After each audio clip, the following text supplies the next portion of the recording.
like to call the regular meeting to order. Clerk of the board, can you please call the roll? Arancibia, Present. Emerald, Here. Lopez Zepeda. Here. Segura, Solis, Aguirre. Here. This is the point on the agenda where members of the public may address the board on matters posted for the special meeting and in accordance with the Government Code of Section 54954.3A. The board will provide an opportunity for members of the public to directly address the legislative body concerning any item that has been described in the notice for the meeting, before or during consideration of that item. Each person wishing to address an item on the meeting notice in closed session will have 2 minutes to do so. There are no speakers, Mr. Vice President. If there's no more further communication, I will recess the meeting for consideration of the following closed session items as posted on the meeting notice: student expulsions, suspended expulsions, reinstatements, Education Code, Section 48916-48918, students identified by case and ID number. 2, public employee evaluation, appointment transfer, Government Code Section 54957. 3, public employee discipline dismissal release, Government Code Section 54957. 4, conference with legal counsel, anticipated litigation, paragraph 2 of subdivision D of the Government Code 54956. 5, conference with labor negotiator, Government Code Section 54957.6. We will now adjourn to closed session.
I'd like to reconvene the regular board meeting.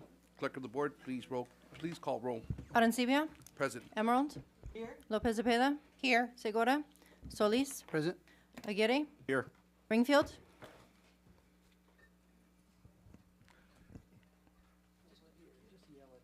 Good? Yeah, that was good. Okay. At this time, we will hold a moment of silence in the Pledge of Allegiance.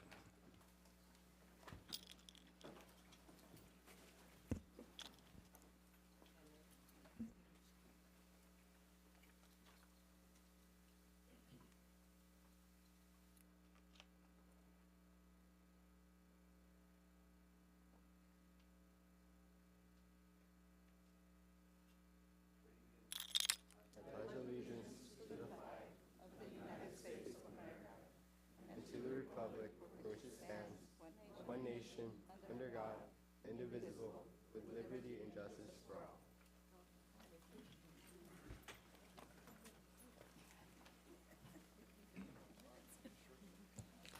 The board met in closed session preceding this meeting to discuss the following issues. Number one, student expulsions, suspended expulsions, reinstatements, Educational Code 48916-48918, students identified by case and ID number. Number two, public employee evaluation, appointment transfer, Government Code Section 54957. Number three, public employee discipline, dismissal, release, Government Code Section 54957.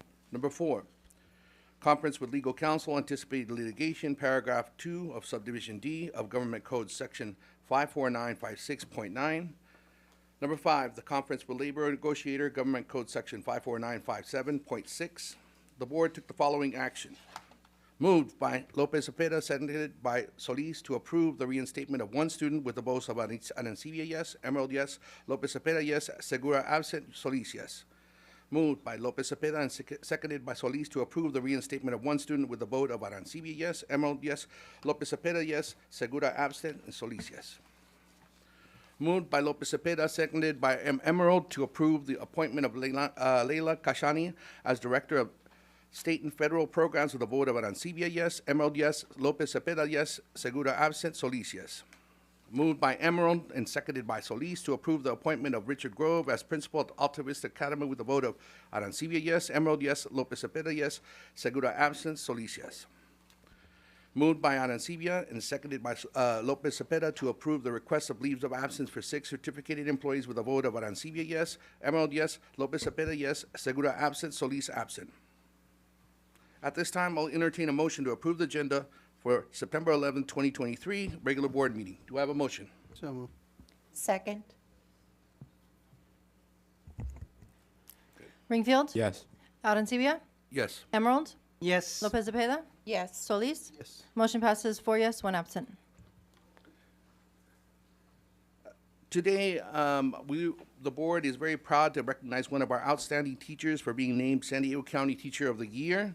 She was chosen from among 44 teachers throughout the county after an application and interview process, and winners are selected based on their student achievement, school involvement, knowledge, and ability to serve as ambassadors of education. We are very proud to recognize this teacher from Hilltop Middle School, who is now serving on special assignment at the district for her passion and dedication to the students of our district. Please help us all congratulate County Teacher of the Year, Ms. Melanie Villanueva.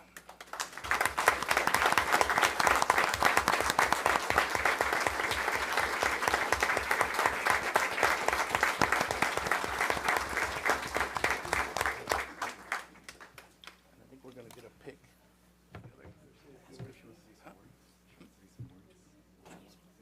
Would you like to actually say some words as well? Yeah, if you'll have. And the dice. Go ahead.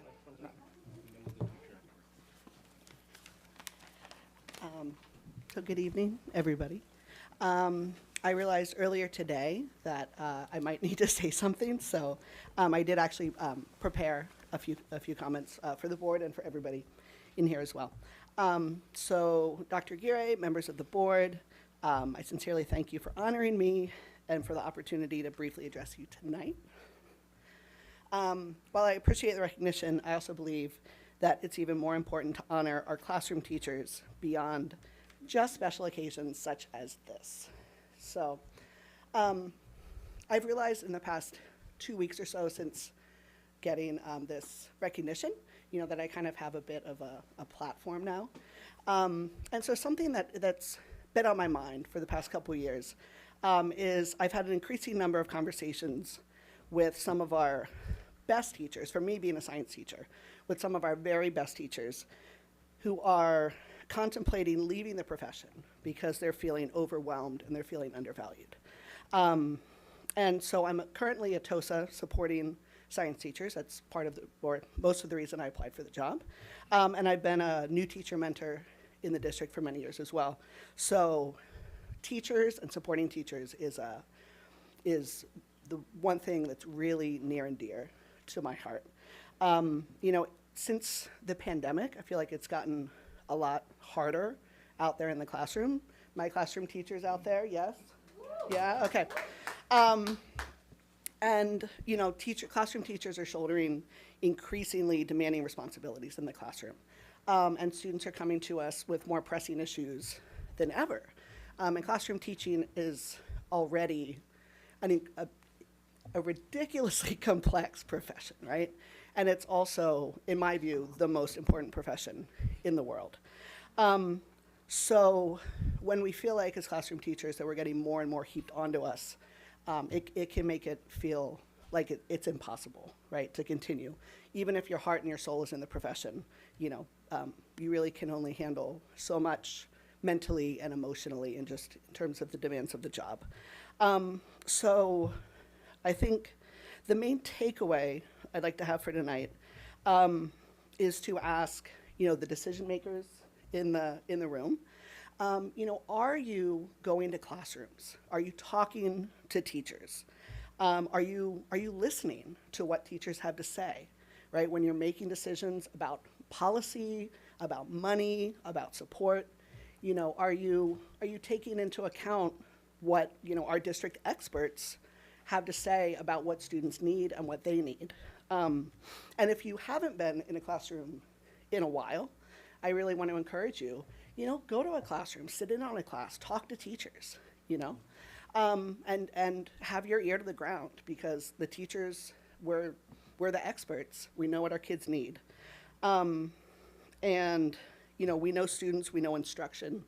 And when it all comes down to it, I believe the most effective way to support our students is by wholeheartedly supporting our teachers and valuing and nurturing them.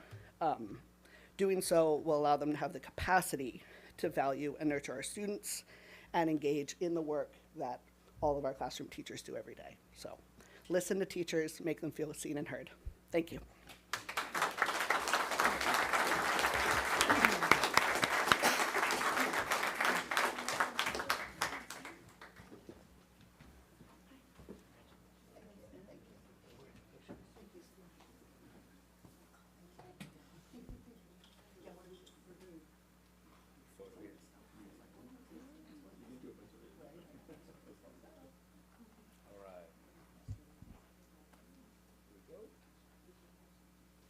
Ready? 1, 2, and 3.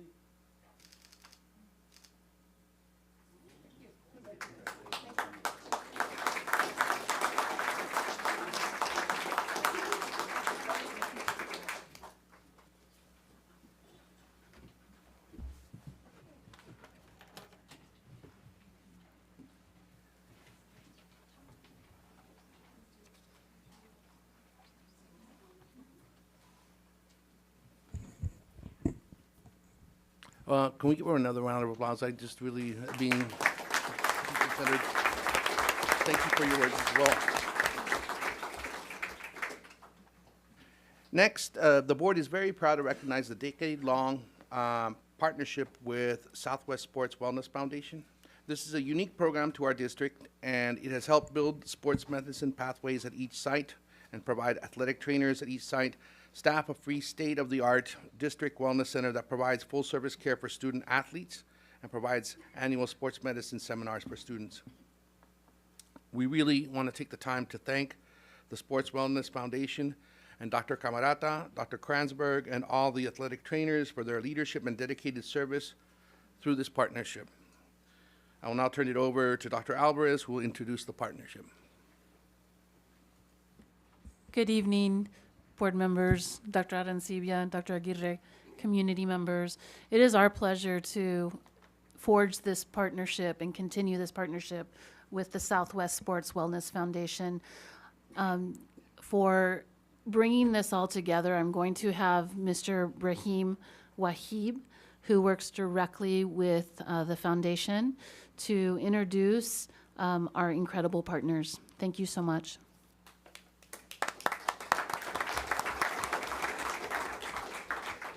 Thank you, Dr. Alvarez. Good evening. Vice President Arancibia, Superintendent Dr. Aguirre, members of the board, members of the cabinet, and guests. My name is Brahim Wahib. I've been in the district for 25 years as a math teacher and administrator.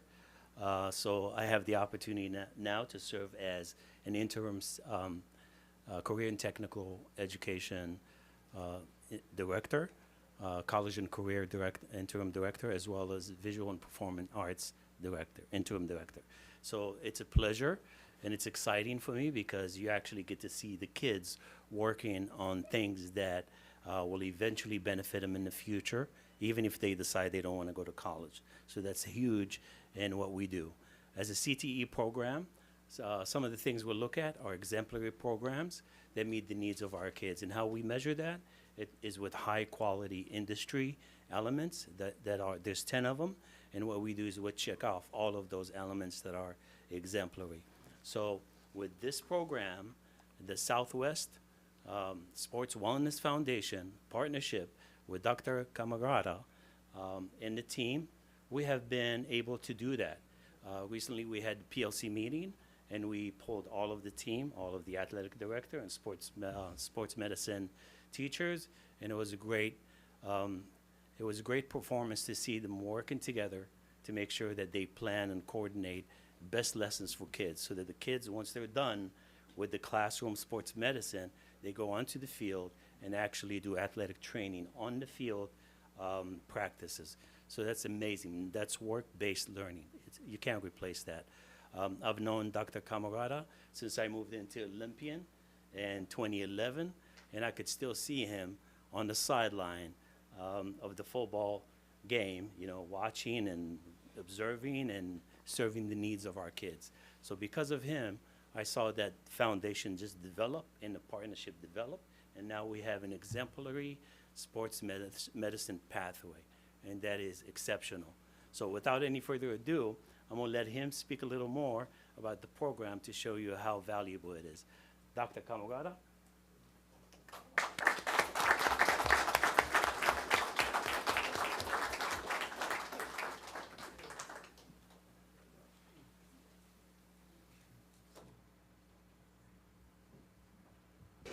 Well, thank you very much for inviting us tonight, and thank you, Akeem, for the nice words. We really appreciate that.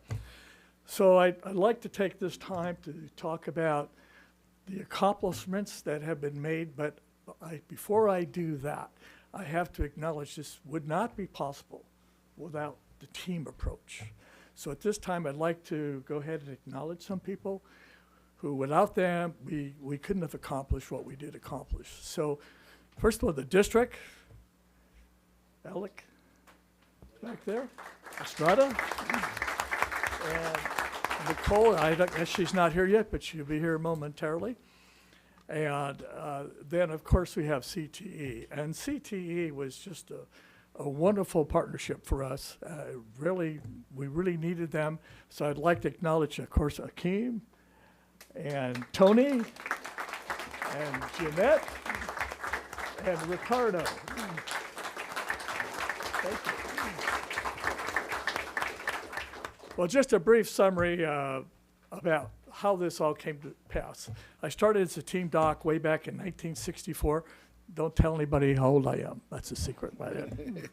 At Castle Park High School, you know, what I found was that a lot of our athletes, there was a delay. If they got injured, there was a delay in their being seen.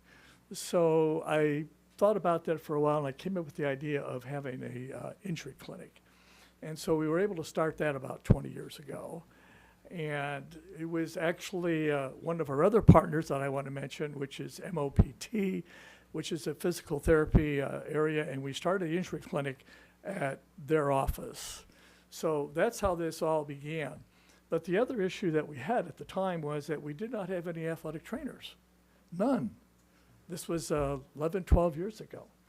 So there just wasn't the budgetary availability to really have the athletic trainers. So we gave that a lot of thought, and we came up with a possible solution. And we had a brand new school opening at that point in time, which was Olympian High School. And the principal, John DeVore, and he and I got together and we talked about the possibility of going to CTE. And at that time we were teaching a physical therapy class, but that was the only class that was available as far as sports medicine. So I said, well, why don't we start a sports medicine class? So John says, you know, that's a great idea. So it all began then with one class, approximately 11 years ago, at Olympian High School in sports medicine. So then, and that was, his name was Jeremy Klecko was our first one. And he started, and at that point in time, the class was so popular that we had to add another class the second semester. And the next thing we knew, it got throughout all the other schools, and they all wanted that. And so now we actually have athletic trainers at every high school. In addition to that, we have 42 classes of sports medicine. And we're already seeing the fruits of that because we have an individual here tonight, Chris Kirk, who was one of the first students in our sports medicine program, and he's now the athletic trainer at Chula Vista High School. So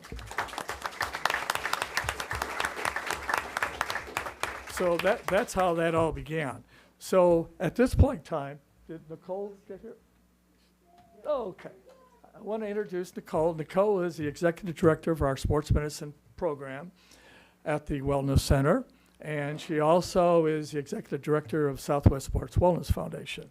Our foundation is a nonprofit foundation, and we use our funds to support all the programs that she's going to tell you about. She'll give you a resume of all the latest things, and at the very end, we'll show you just a very brief video. So if you have any questions, I'll be happy to take those after Nicole. Good evening. Thank you so much, members of the board, and really the community here. I can't thank you enough for the support that we have at the Wellness Center. It's a one of a kind, truly a model, not only for our district, not only our county, but I would say definitely the state of California, if not the nation. This is a one of a kind model. The mentorship that we have, the education, I apologize, I'm a little late because we just got done with a spectacular injury clinic. We got our x-ray machine going, which is fabulous. Yeah, so the level of care that we're offering our student athletes is one of a kind. And then the mentorship, we have students able to talk with these orthopedic physicians and physical therapists and really get a true picture of what it looks like to be in healthcare. So I can't thank you enough. Hope to invite you to come down and actually see what we do down there. And then I'll let Chris just say, oh, sorry, one other thing to mention. Currently, 2,500 students roughly that are in the sports medicine pathway, and we've seen over 10,000 athletes through this program for injury, sports rehab, and whatnot. So thank you for the opportunity to showcase my skills as a physical therapist, athletic trainer, as well as an educator. And real quick, Chris, put him on the spot. Yeah. Vice President Ancilla, Superintendent Mr. Guide, members of the board, thank you so much again for this opportunity. Like Dr. Camara mentioned, athletic trainers, what I do as a profession is essential. We do the best we can to help with the prevention, management, treatment, rehabilitation for sports injuries. We work our tail off, and I'm one of the few people that can represent because the other athletic trainers are working their tail off right now at some game. I was just one of the lucky few that can make it here. And, we do the best we can to take care of our student athletes. And on top of that, just like Dr. Cameron mentioned, I was one of the first students from the program back at Olympian High School where, when I was in high school, I had no idea what I wanted to do as a profession. And it was thanks to Mr. Jeremy Kaluko, who was the athletic trainer at Olympian High School, who really showed me that there was a profession past some of the other opportunities that I thought were the only ones possible. And it led me to get into this position. So not only are we helping out student athletes, but we're also helping out students in the classroom to pursue the careers that they wish to pursue, and even give back to the community as well. So I think it's absolutely essential to continue to support the athletic trainers as you have been, and I hope that for many years to come that'll continue to be the case. So thanks again for having us. Thank you so much, and yeah, thank you.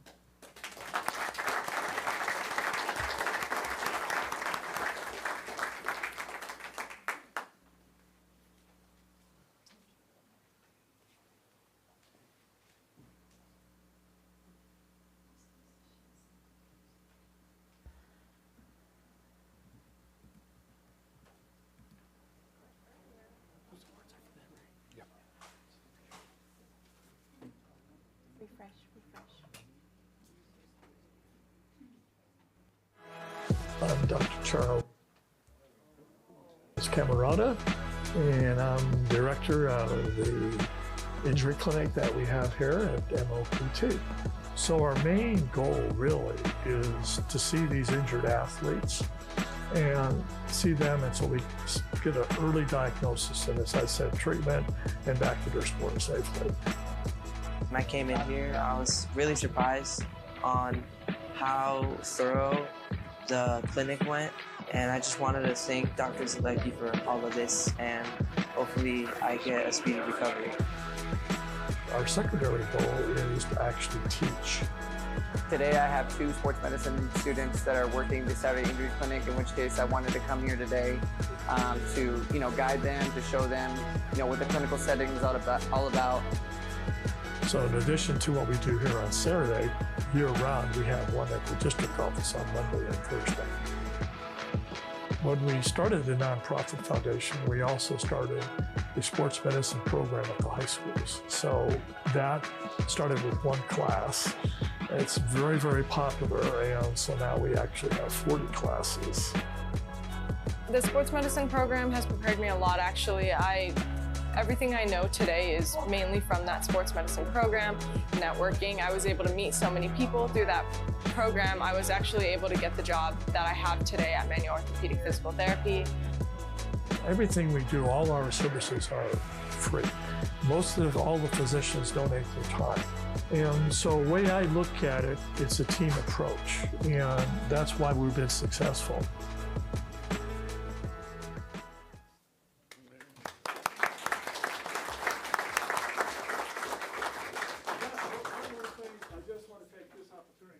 None of this would have been possible without your help.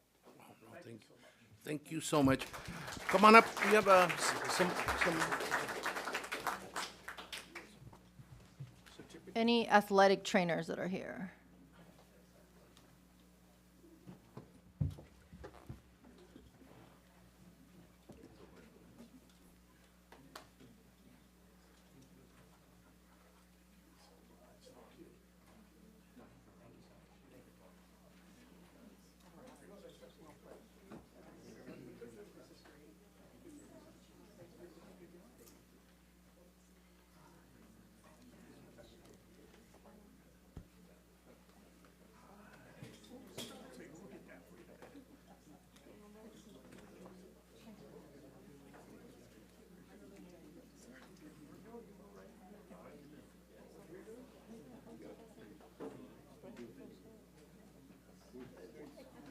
Yeah, you guys are good there.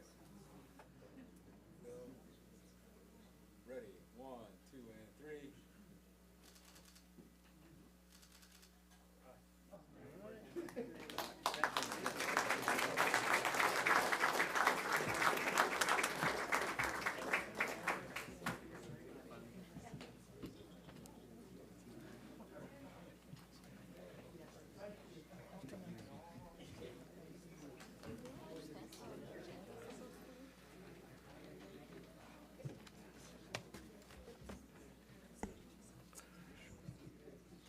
Okay.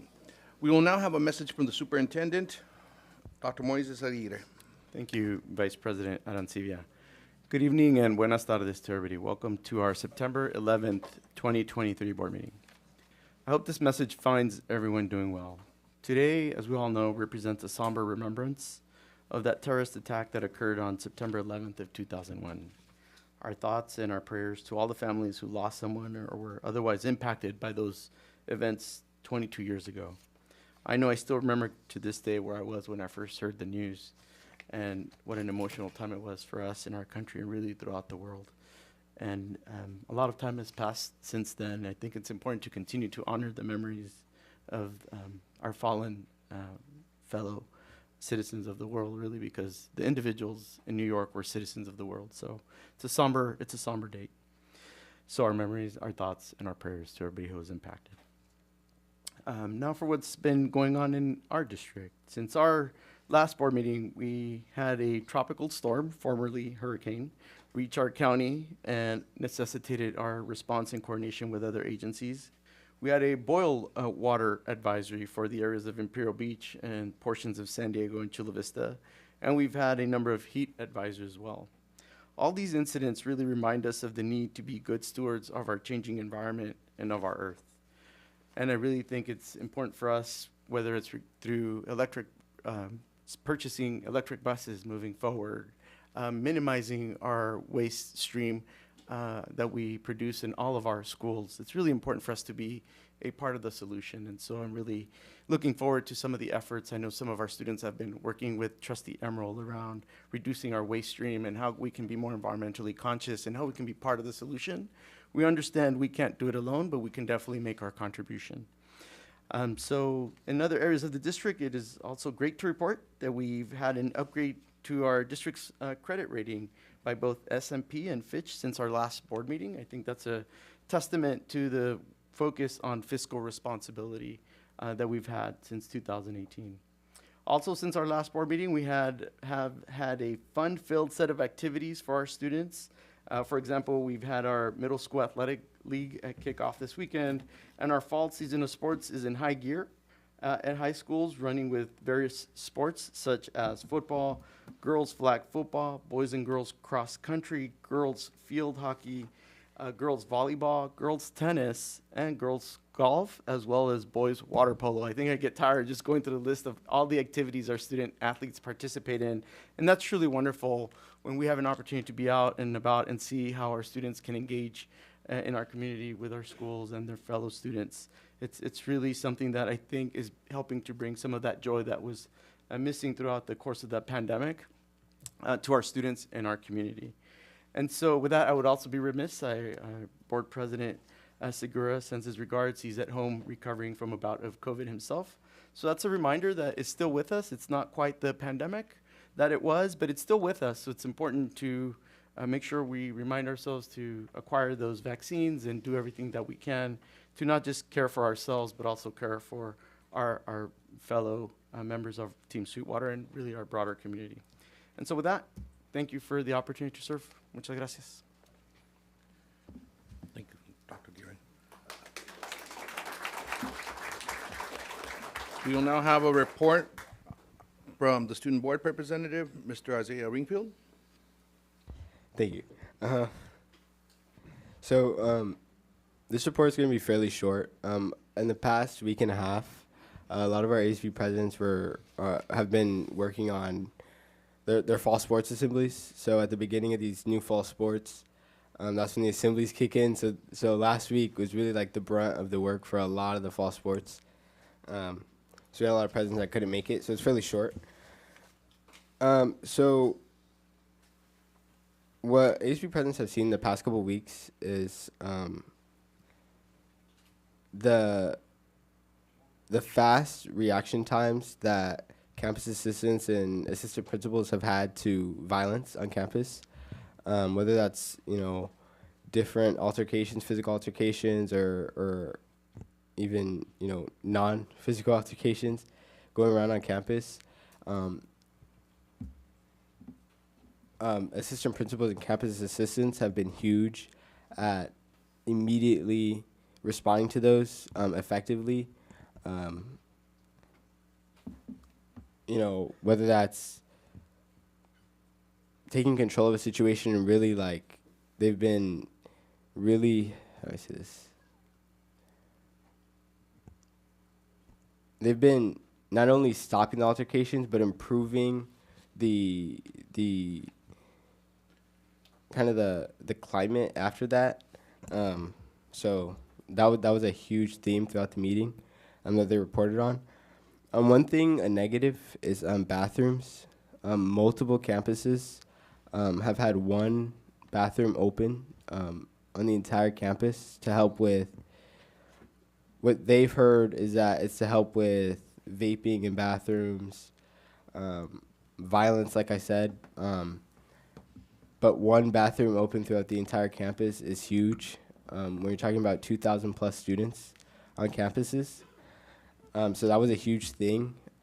Also, yes, there's been fast reaction times, but students have also felt uncomfortable with campus assistants and assistant principals in front of those bathrooms, almost like they're being supervised to go to the bathroom.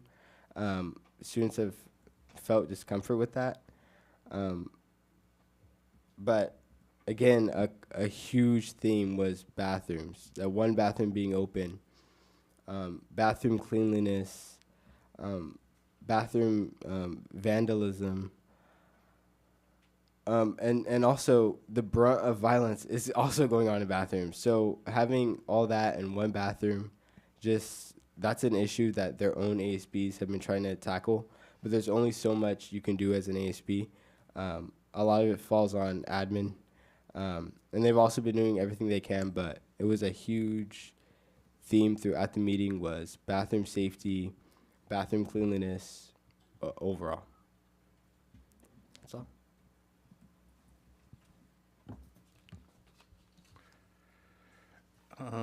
And now we'll move on to provide an opportunity for any of the Labor Association presidents to provide a report to the board.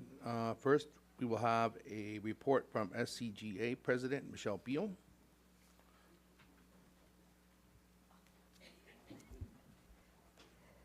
Good evening, Board of Trustees and Dr. Aguirre. As counselors on a daily basis, we strive to be a constant for our students and families to provide families with support and students with resources. This was never more evident than on September 6th at the College and Career Fair. I would like to take this opportunity to thank Alfredo Sendejas, Liliana Silva Diaz, and Sonia Bringas for all their hard work on making sure this event was a huge success and providing our students and their families with a wide variety of colleges, vocational schools, military representatives, and other community resources. Additionally, over the past month, many of our counselors have taken part in the Prepare training, which has allowed them to further enhance their skills so that in the event there are crises on campus, they can not only assist but serve in leadership roles. I continue to highlight the work that we do as counselors because it still feels like the work we do on campus and our contributions on campus are often overlooked or taken for granted. Communication from the district leadership continues to be problematic, and counselors are being left to their own devices to implement systems for programs that they have been given minimal information about or procedures which they are not written into, but still expected to be part of. The high school retention and acceleration program continues to be an issue at school sites. While sites have over $1 million for interventions, not all site administrators are using the money and thus leaving money on the table and students with fewer support options. Some schools have 6 periods of interventions and others have only 2 periods. If you recall, this program was supposed to serve as an alternative to the Learning Center. So then why aren't all the students at the schools getting the same access in these programs? Communication from labor relations continues to be non-existent. As well, SCGA has not been kept apprised of change in language for other associations' changes that have a direct impact on our work. To date, I have over 50 outstanding requests for information, some of which relate to bargaining. I'm not sure if the lack of communication is intentional, but it certainly has prevented me from completing my representational duties. I spent the last year asking for assistance from the district to help resolve this issue, and to date have seen no improvements. I've spoken with other association presidents, and they too are experiencing the same delays in receiving information. It's simply unacceptable and should be addressed by the direct supervisor over the department or you, Dr. Aguirre. Communication from teaching and learning and curriculum also seems to be slow in making its way to counselors. Communication is often sent to counselors after the fact or only when requested by sites. As well, it appears outside agencies are given information before the counselors. Communication from human resources continues to be riddled with mistakes, and postings are not being redistributed as promised, thus preventing counselors from applying for extra duty opportunities. School sites continue to remain with unfilled partial positions. Posting for those positions are nowhere to be found, and counselors continue to work beyond their caseload without being compensated. I will continue to reiterate, counselors are simply asking for the tools and support necessary to do their job so they can continue to serve students and families. Thank you.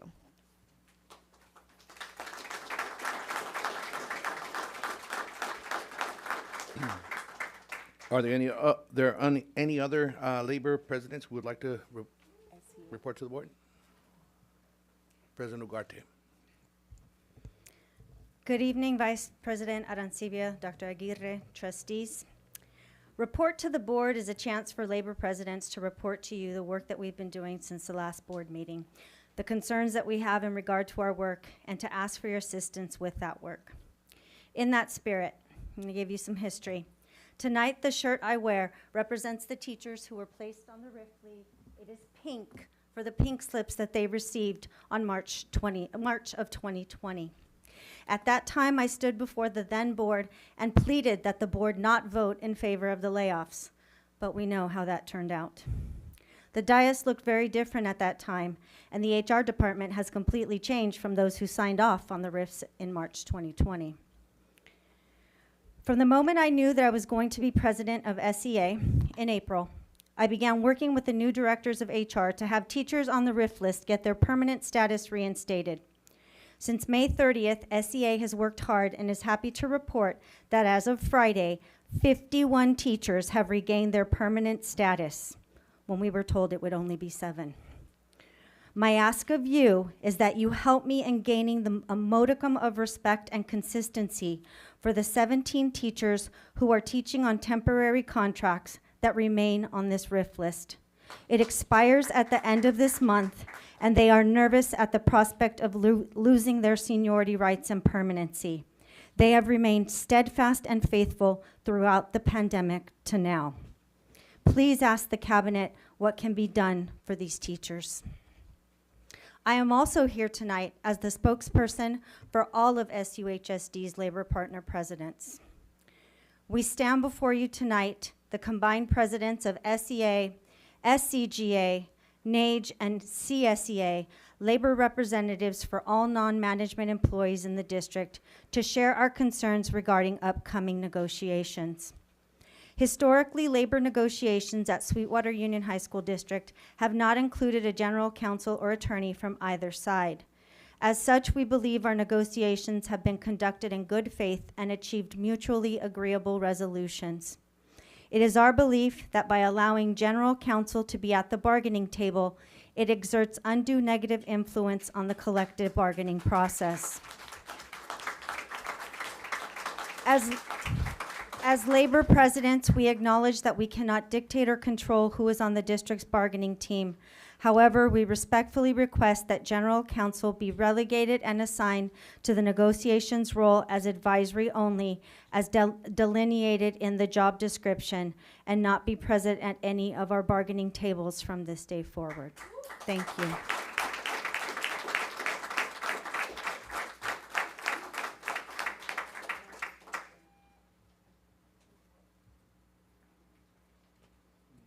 This is the point of the agenda where members of the public may address the board on any matter not on the agenda and have 3 minutes each to do so. Pursuant to board bylaw, the board may limit the time of public comment on any single topic to 20 minutes per topic, and the Board of Trustees cannot legally take action on or respond to matters not posted on the public agenda, but will refer the matter to the superintendent's office for review and report. Speakers shall refrain from using profanity and try to be respectful and shall speak in a respectful manner. Okay. Thank you for your cooperation. Mark Boreen.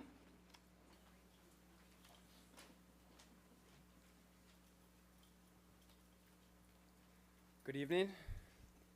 My name is Mark Boreen, and I'm a speech-language pathologist working at multiple sites in this district. I'm a second career SLP with a prior life in business and nonprofit management. I'm here to advocate for a separate salary schedule for speech-language pathologists. We experienced a staffing crisis in this district that, if not fixed now, will lead to more lawsuits costing the district millions. Our services not only impact our special education department, but all of our general education students as we co-teach, we consult, we collaborate with teachers and staff across the entire district. We perform the work of a federally mandated related service. We not only support and target speech for therapy, but also reading and literacy, social communication, active listening, language processing, social emotional language, the list goes on. Our job is to support teachers and to ensure that we have student success in every classroom. Students and teachers are suffering as we're unable to attract and retain qualified and experienced SLPs. We can't find enough new hires right now to recruit, but also we will continue to lose our current SLPs to more competitive districts along with private sector jobs, and our department will be decimated without a pay scale change. The standard around the county and nationwide is a separate SLP pay scale to be competitive, and Sweetwater has been far behind for many years now, and we've hit a critical tipping point. As an income generating position, we bill Medi-Cal for our services. This is another massive benefit for the district to fully staff our department. This is a wake-up call, and the time to act is now, not for SLPs, but for the teachers and ultimately the students that we serve. That's why we're all here. We love our district, we love our teachers, and we love our students, but we are unable to serve them without a fully staffed department, and that means having a separate competitive pay scale. I have faith in this board and our district will do the right thing, and I want to end with a saying that I have in my family: when we know better, we do better. So now we all know better, let's do better. Thank you.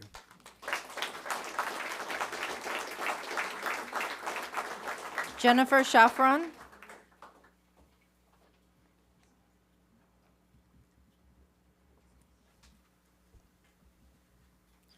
Good evening, ladies and gentlemen of the board. I thank you for giving me the opportunity to address you today. I stand before you with a heavy heart as a concerned member of our school community and as a teacher and coach to voice my strong opposition to the removal of the Monster Light Rogue Rig from Sweetwater High School. 1 out of every 3 school-aged children in San Diego is considered overweight or obese. Socioeconomically disadvantaged students are almost twice as likely to be overweight or obese as their non-economically disadvantaged peers, 42% versus 24%. According to the 2017-2018 FitnessGram results, Sweetwater High School has over a 50% physical fitness test failure rate, the highest of any school in the county.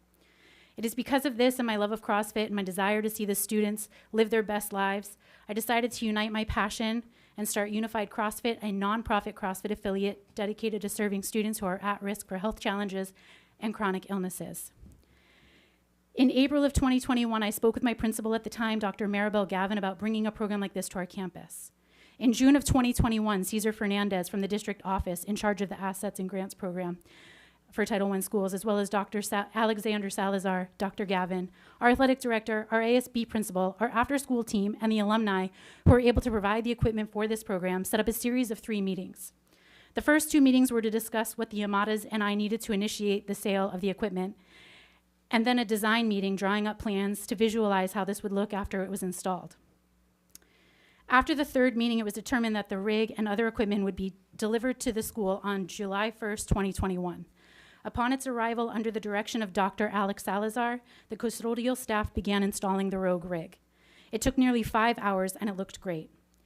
The football team began using the rig right away, and Dr. Gavin sent out an email talking about how great the weight room looked with the new equipment and how much use the student body was already getting out of it. It was a little over a month later that I was told we needed to temporarily stop using the rig, that an engineer from the district needed to come out and check it to make sure it was structurally sound, and that had not happened yet. So we stopped using it, and Deb Morris put caution tape around the rig until this could be done. Since this happened, I was in contact with my admin team asking when we could expect an engineer to come take a look. This was in August of 2021.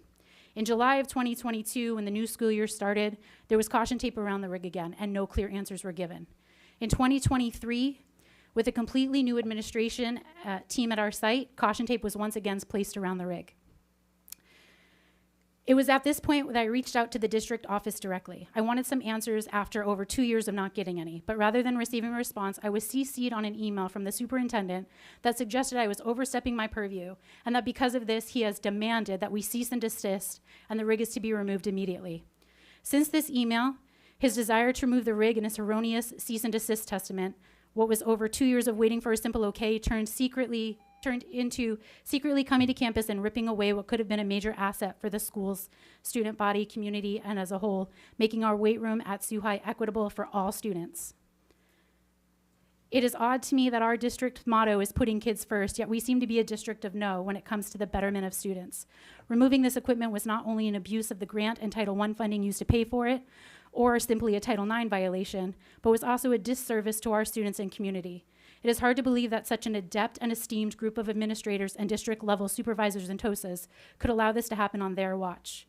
The removal of the Rogue rig deprives our students of the physical, mental, and emotional benefits that CrossFit and physical fitness provide.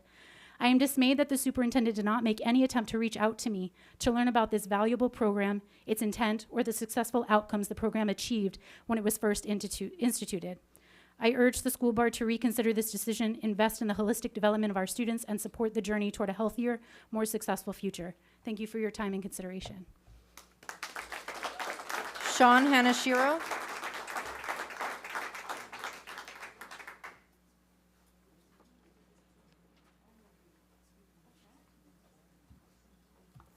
Good evening, everyone. I'm here. My name is Sean Hanashiro. I'm a teacher at Chula Vista High School. I'm here in support of my friend Jennifer Shaffrin. I would just implore the district just to take a second look. We all give students a second chance.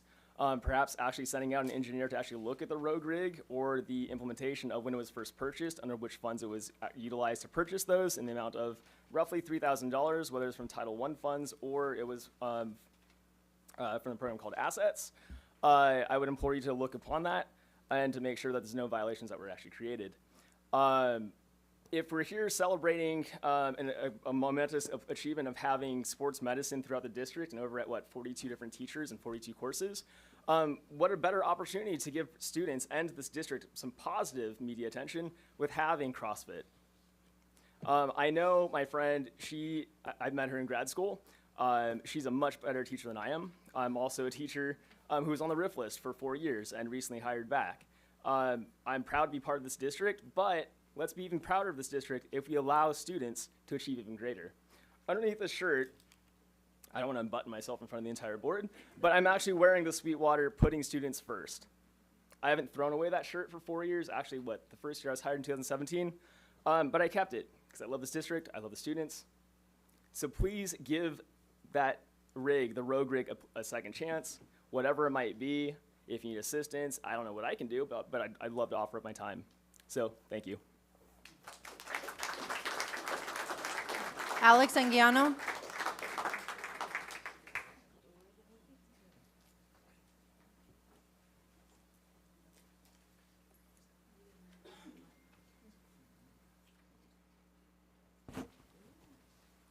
Good evening, members of the board.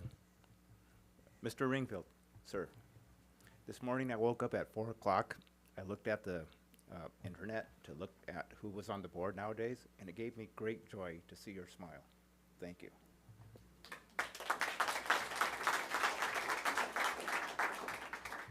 My name is Alex Anguiano.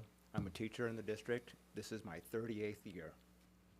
At the last board meeting, you approved my retirement. Thank you. I've been the president of the Sweetwater Education Association in the past. I served in that capacity for 8 years. I served as the treasurer for 5 years. I was on the bargaining team. During the Gandara administration, I was approached and I was asked if I would like to serve as the district's chief labor negotiator. I refused. I think the district would have liked me now because I have a pretty good follow-up. Okay, I'm quick to respond and I'm good with numbers and I'm good with calendars, but I would not betray my association.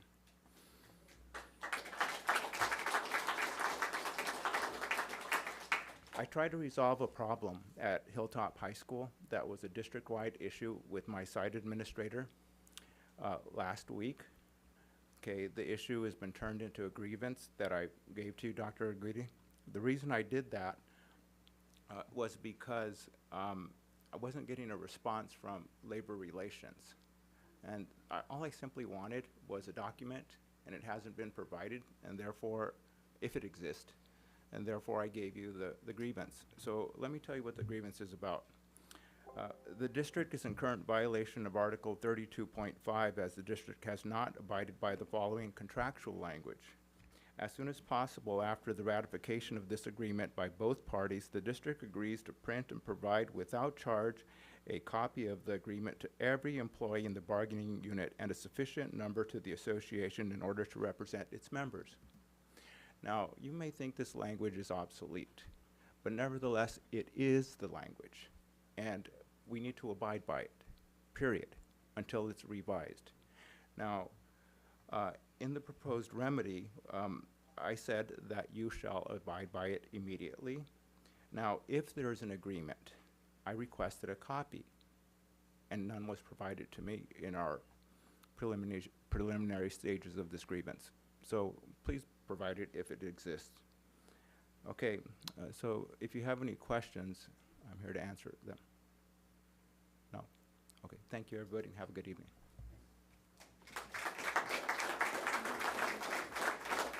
Morgan Clark.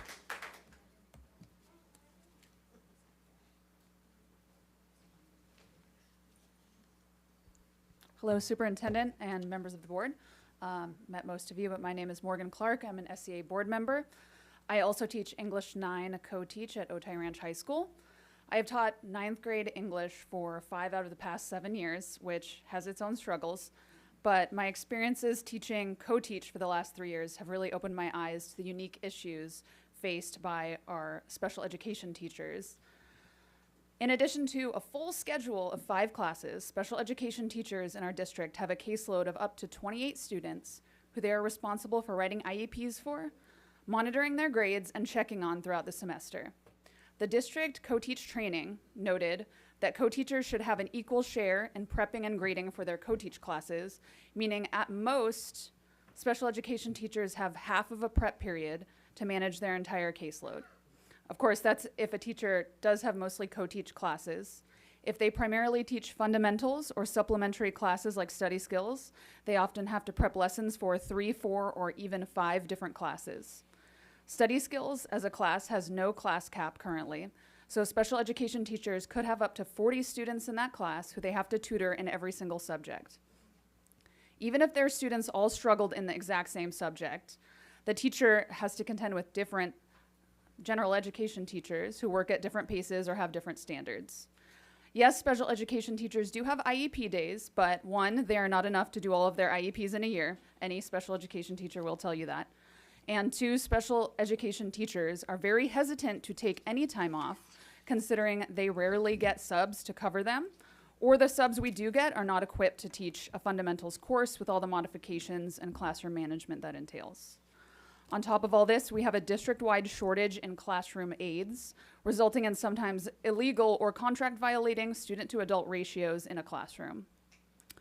One student on our site currently is supposed to have a one-on-one aide, not just for academics, but also to ensure the safety of those around him per his behavioral improvement plan. We are nearly a quarter of the way through the year and have been told there are no aides to assign to this student. Already, he has been suspended multiple times this semester. In order to alleviate some of these issues, SPED teachers on my site have asked for the following: an additional prep period to help them manage their caseload. A prep period provides for 160 hours of prep time per year, while their 9 IEP days will only provide for 65 hours. This would also reduce the amount of class coverage SPED teachers need for their IEP meetings, freeing up cluster subs and money with which to pay our full-time staff. They would also like a dedicated SPED secretary to help them schedule IEPs, confirm appointments, and distribute paperwork to students. This would help them be more present in their own classrooms and not worry about missing an email from a parent who needs to schedule a meeting on a tight deadline. Lastly, the district needs to increase the pay for instructional assistants. The current starting pay for aides is $19 per hour, which, if you do the math, is $2,700. That's before taxes. That is also the exact median price of a 2-bedroom apartment in Chula Vista, California.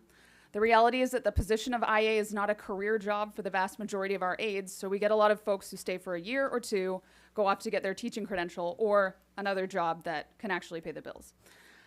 Target starting pay is $25 per hour for comparison. We need to raise IA pay and the pay for all other positions in the district to a living wage to ensure these positions are filled and our students can be served by dedicated, well-trained, experienced staff members.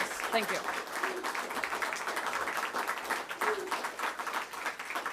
Marco Amaral.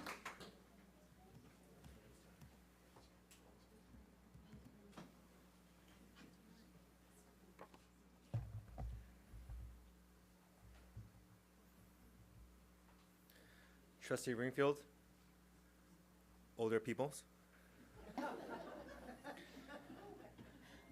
I'm not a burnt out worker. I'm an exploited worker.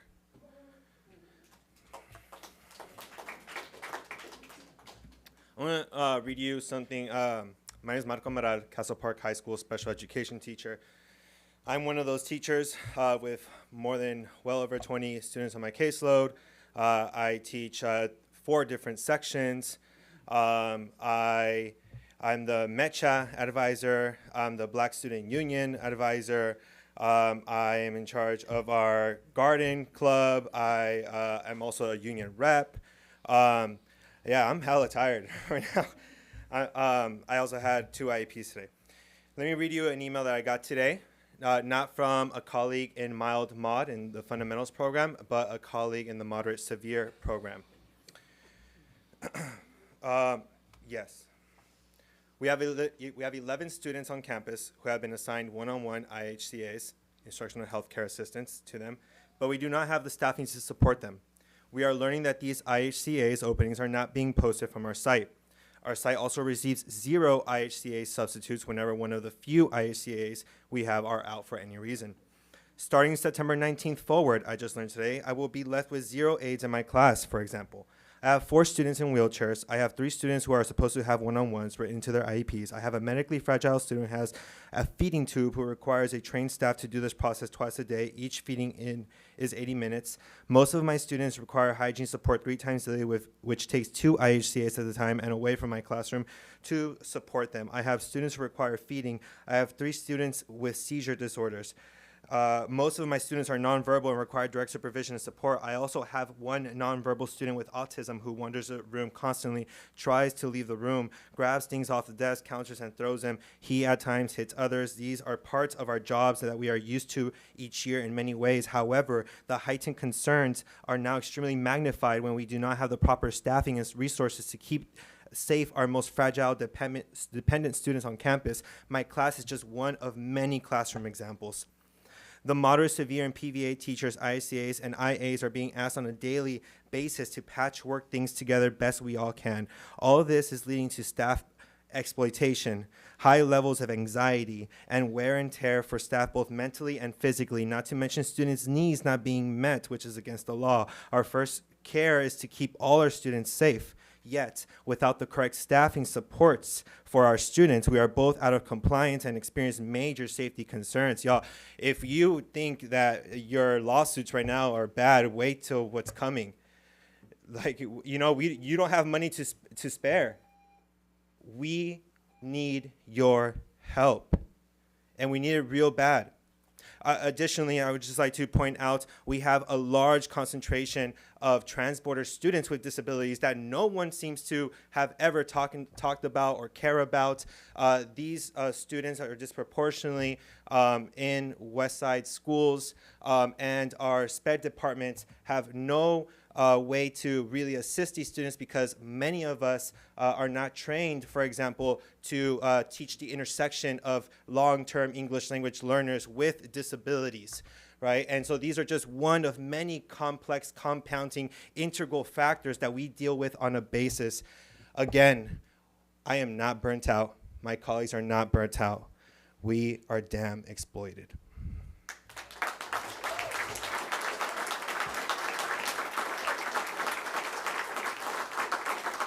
Jennifer Lynn.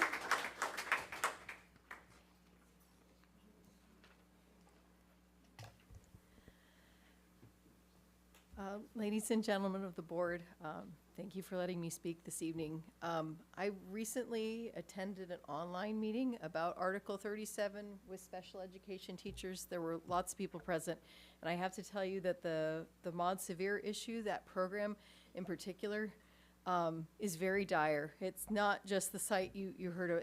It was consistent throughout. And I was actually surprised today to learn that the union has a restriction on us hiring from an outside temp agency to help alleviate the issue. So maybe modifying this restriction could help alleviate it for a time, just on that note. But I am here to advocate for my students. There was something written into the contract a few years ago, something about a 20% cap on collab classes. There are, I'm sure, unintended consequences that are hurting my children. My students are not doing well this year.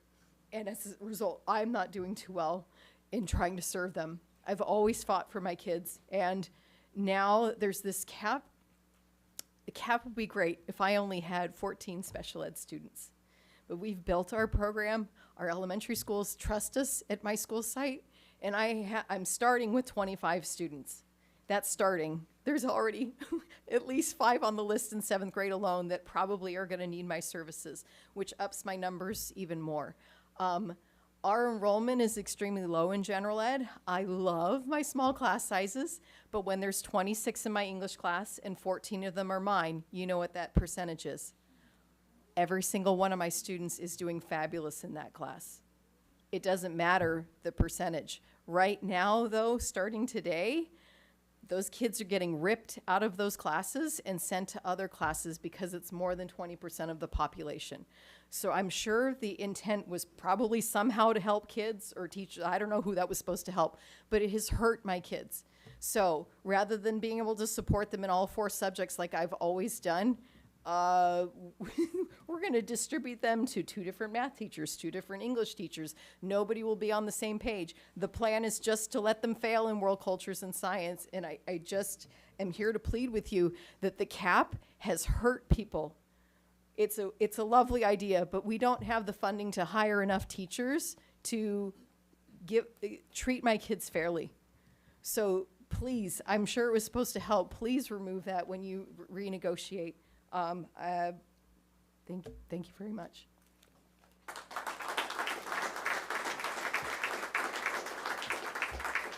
Natalie Varenica Mata.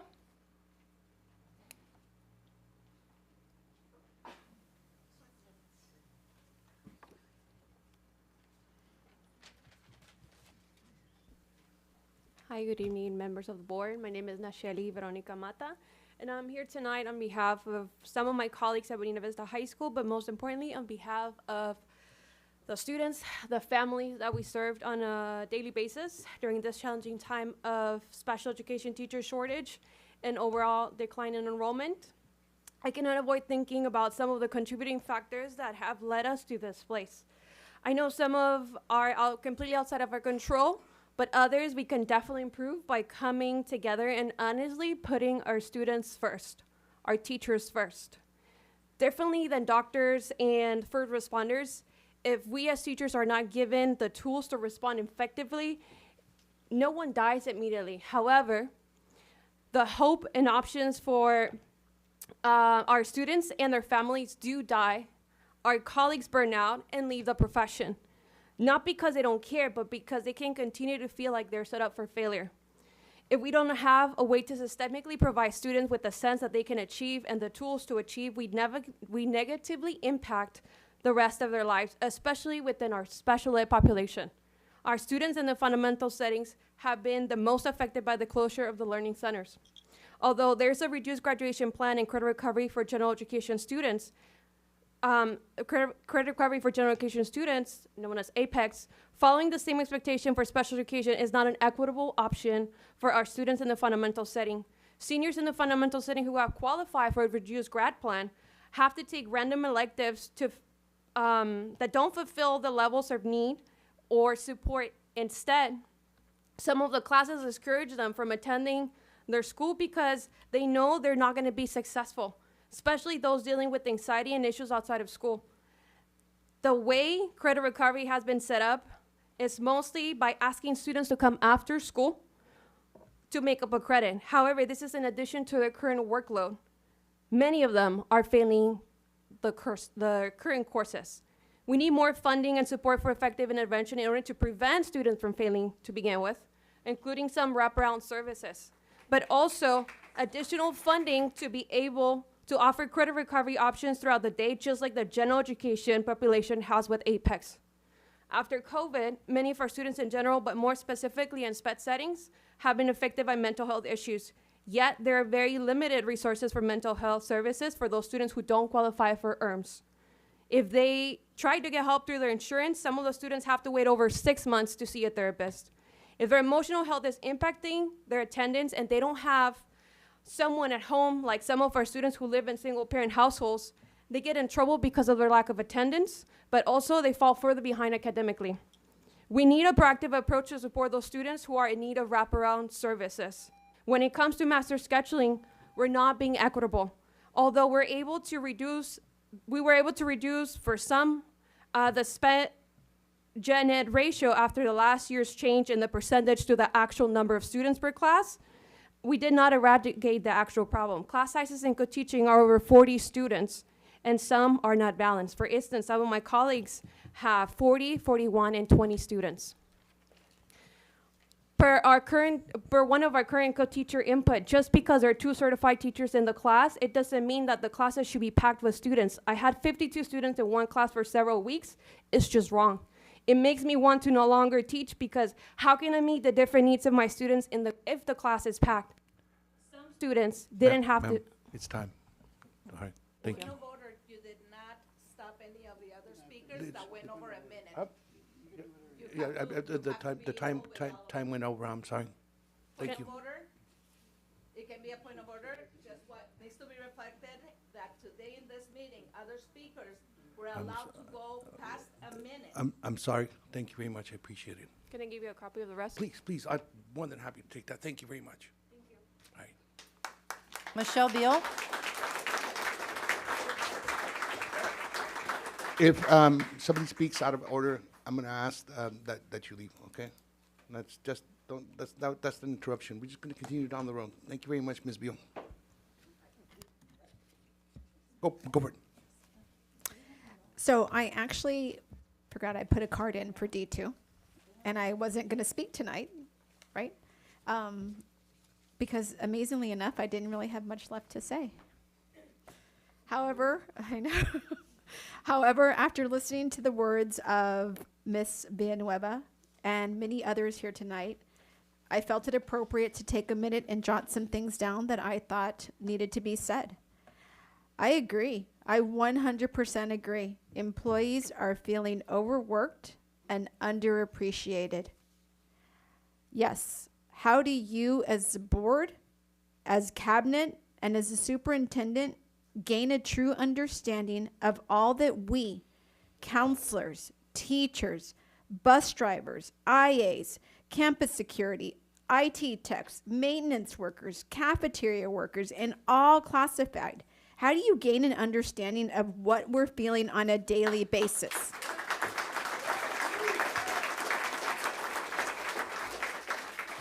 I know, Ms. Lopez Zepeda, you know it. You just lived it. But the rest, it's time to leave the comfy offices. It's time to leave the air-conditioned offices. I didn't have air conditioning today. And it's time to go to the classrooms for a day to see how much prep it takes to get those lessons done for our kids. Go shadow our bus drivers and see what they endure on a daily basis. Go see what our IA workers who are short-staffed endure every single day. Go observe our cafeteria workers make lunch happen for our kids.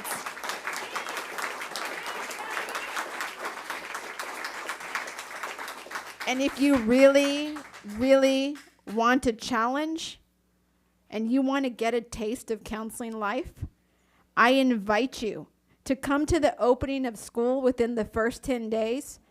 We will sit you at a computer and have you help us balance classes.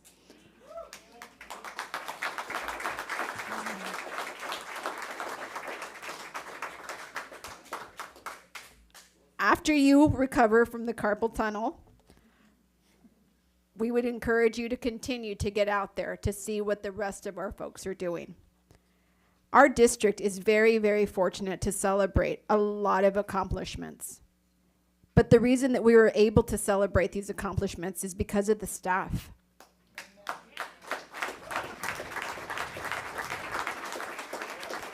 So I think it's important to remember why we can celebrate and who is out there doing the work, causing the reason for celebration.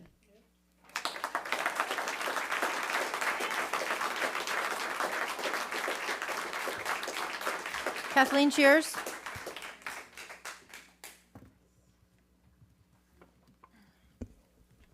Last week, a well-read Facebook page out of the North County commended Sweetwater for continuing to allow phone-in comments from the community on agenda items. It felt good to see our district recognized in a good light. Little did I know it had come to an end. Undoubtedly, local forums which recently provided how-to information regarding the phone-in process led to the district's leadership's decision to end it. I can only hear the behind-doors conversation now. What can we do to limit the community's employees' ability to weigh in? Right now, we only have Beal, Rondell, and Cheers, consistently speaking. And good God, they are bad enough. Do we want more like them? Last thing we need is longer meetings. I know, let's force anyone desiring to speak to attend in person. Come to the meeting. Is it legal? Yes, it is. Undoubtedly, our in-house labor attorney weighed in. It would have been such a positive to see Mr. Carbuccio suggest changing board policy, permanently allowing phone-ins. Brown Act cannot be referenced, as I have already contacted the state and found it can be done. I reviewed closed and open sessions of all past meetings, and nowhere did I find this as a discussion item. So the question is, does this decision reflect integrity? It surely does not. Board members, were you advised? Trustees Lopez Zepeda, Trustee Emerald. Is this reflective of the representation you're choosing to be synonymous with? Dr. Aguirre, our past interactions reflected you as a professional who could receive constructive criticism, and you know I can give it. And you never, ever did anything to quelch it. Has that changed, sir? Dr. Aguirre, with all due respect, and I mean those 3 words, is this the leadership you want the name Moises Aguirre to be associated with? Hopefully not. To those trustees who are aware of this decision beforehand, why did you not suggest an agendized item following all the way in? Yes, why? After all, good government was truly your mantra. Every one of you would have raised the flag. In closing, is it not interesting that the same meeting you stopped phone comments, you also agendized the beginning of a new bond? Strategic, yes. Does it lack respect, integrity, and professionalism? Indeed it does. I've been coming to these meetings since 2008, and I have something to say. I'm a simple community member. But when I sit here and I listen to these people who are faced with educating Mr. Ringfield and his fellow students, our campuses, our schools are on fire. And they're looking to you, the fire department, to put it out. And you're showing up with empty buckets. You gotta do better than this. And for those in the audience, you cannot choose one meeting to come to, because the community does not know what's going on unless they listen to these meetings. So please come. Thank you.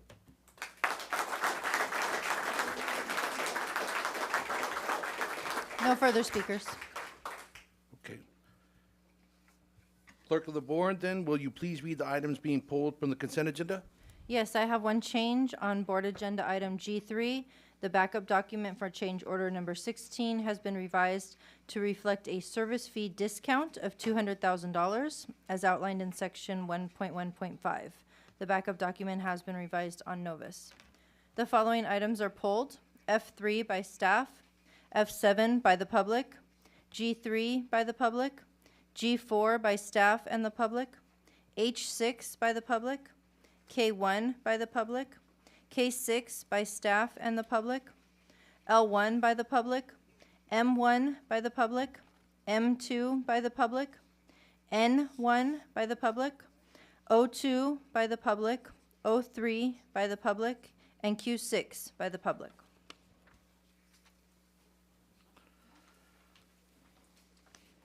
Do I have a motion to approve the consent agenda? So moved. Second. Ringfield? Yes. Arancibia? Yes. Emerald? Yes. Lopez Zepeda? Yes. Solis? Yes. Motion passes 4 yes, 1 absent.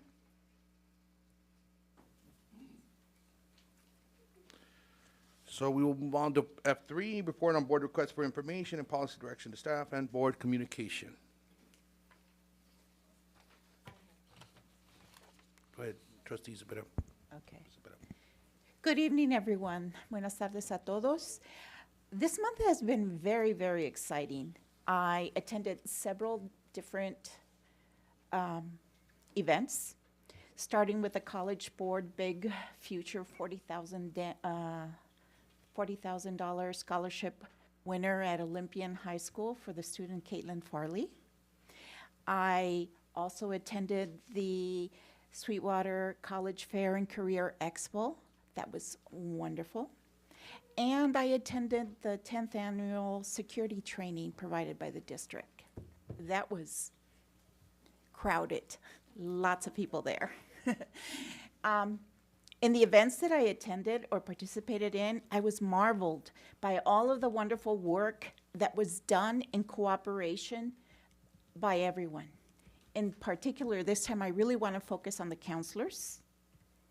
I saw counselors at the Scholarship Award. I saw them at the Career Fair over and beyond. I saw them at the security training as well. And with that in mind, I've asked Dr. Aguirre to share the information with high school principals about the 2023-24 Arthur S. Marmaduke High School Counselor Award provided by the College Board. It is obvious that Sweetwater has outstanding counselors, phenomenal work. And I think it's important that they are recognized not just locally, but nationally or statewide. So I've asked Dr. Geary to send that, and Michelle Beal, I think you'll get a copy as well. And nominations are due on Halloween, October 31st. So hopefully we'll get a lot of nominations. There's a few criteria, but I do believe that there are a lot of our counselors who meet the criteria. Okay?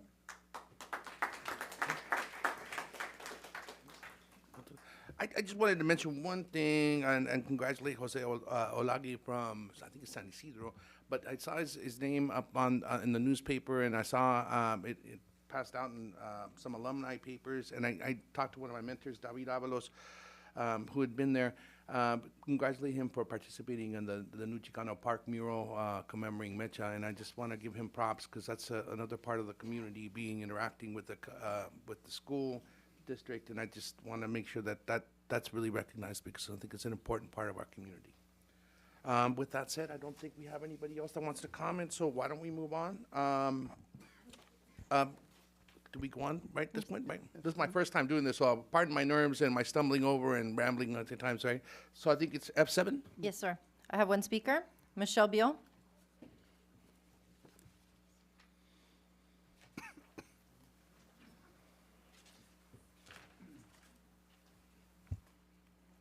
Tonight's agenda includes $6,000 in settlement agreements, bringing our cumulative total for the year to $104,570.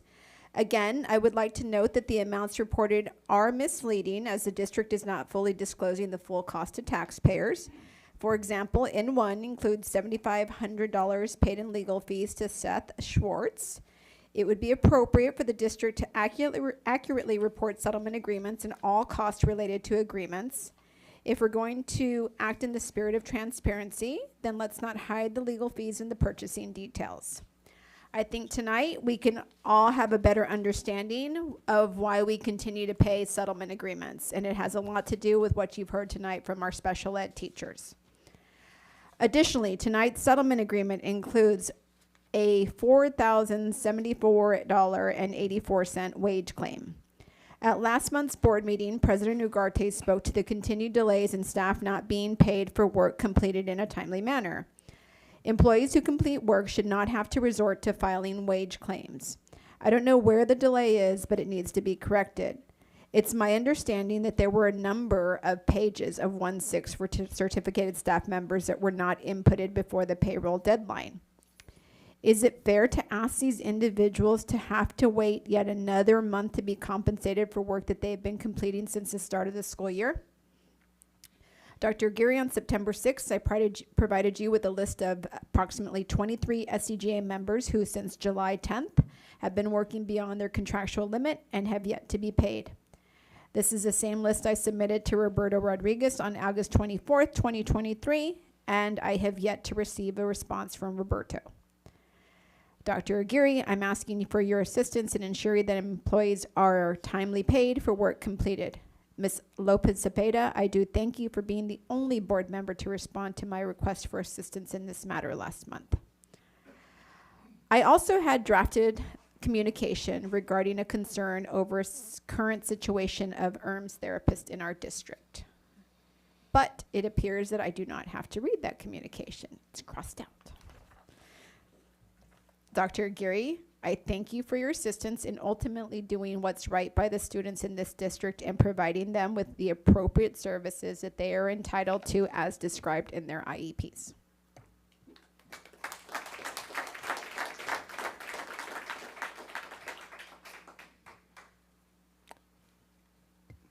Move to ratify. Second. Ringfield? Yes. Arencibia? Yes. Emerald? Yes. Lopez Zepeda? Yes. Solis? Yes. Motion passes 4 yes, 1 absent. Mr. Segura. Item G3. Yes, I have one speaker, Michelle Beal.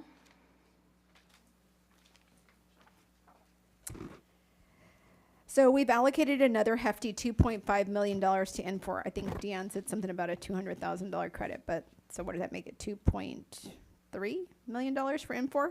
Which begs a critical question. How many millions have already been poured into N4 and how, and more importantly, when will this seemingly endless expenditure come to an end?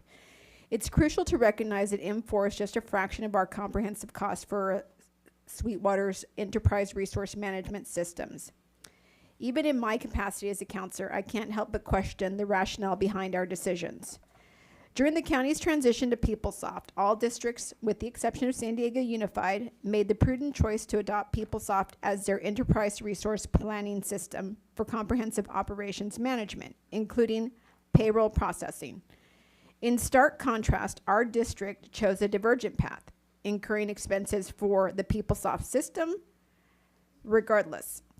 Human Resources opted to stick with Lawson, which is now N4, while Finance remained committed to TrueCourse. Unfortunately, TrueCourse has proven to be unsustainable. It's important to note that these decisions were made by highly paid administrators and a Human Resources personnel analyst. The missing piece of this perplexing puzzle? PeopleSoft, a system that appears fully equipped to handle all essential functions, a system Sweetwater was required to invest in, and a system chosen by all other districts. At present, both Human Resources and Finance are attempting to use N4. However, to process payroll, which is important, including a considerable backlog, we are forced to employ the San Diego County Office of Ed system, PeopleSoft. The incompatibility of PeopleSoft and N4, coupled with the county's unwavering refusal to permit any data integration or file uploads into their system, has now resulted in taxpayers again bearing the brunt of the financial burden. We have 2 Human Resources technicians who are now tasked with duplicating data entries across both systems, and it's essential to emphasize that this decision was made by Finance Management, the Assistant Superintendent of Human Resources, and a Human Resources personnel analyst. Yet it's the lower level employees who are now grappling with the repercussions. It's imperative that someone provides transparency regarding the fiscal responsibility of this situation and why we continue to hemorrhage millions of dollars into this project. It's high time that the taxpayers demand answers.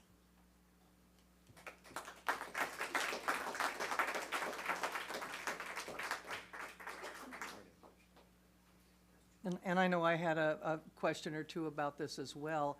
Could you explain in layman's terms what's going on with this system? I understand that we're dealing with some new technologies and interfaces, but could you explain this extra cost? Yeah, so I'll ask the person who's managing this project, Dr. Winters, to go through that process. But in essence, from a broad level perspective or a high level perspective, this is the last remaining item that we need to address from the 2008 fiscal crisis that our district went through.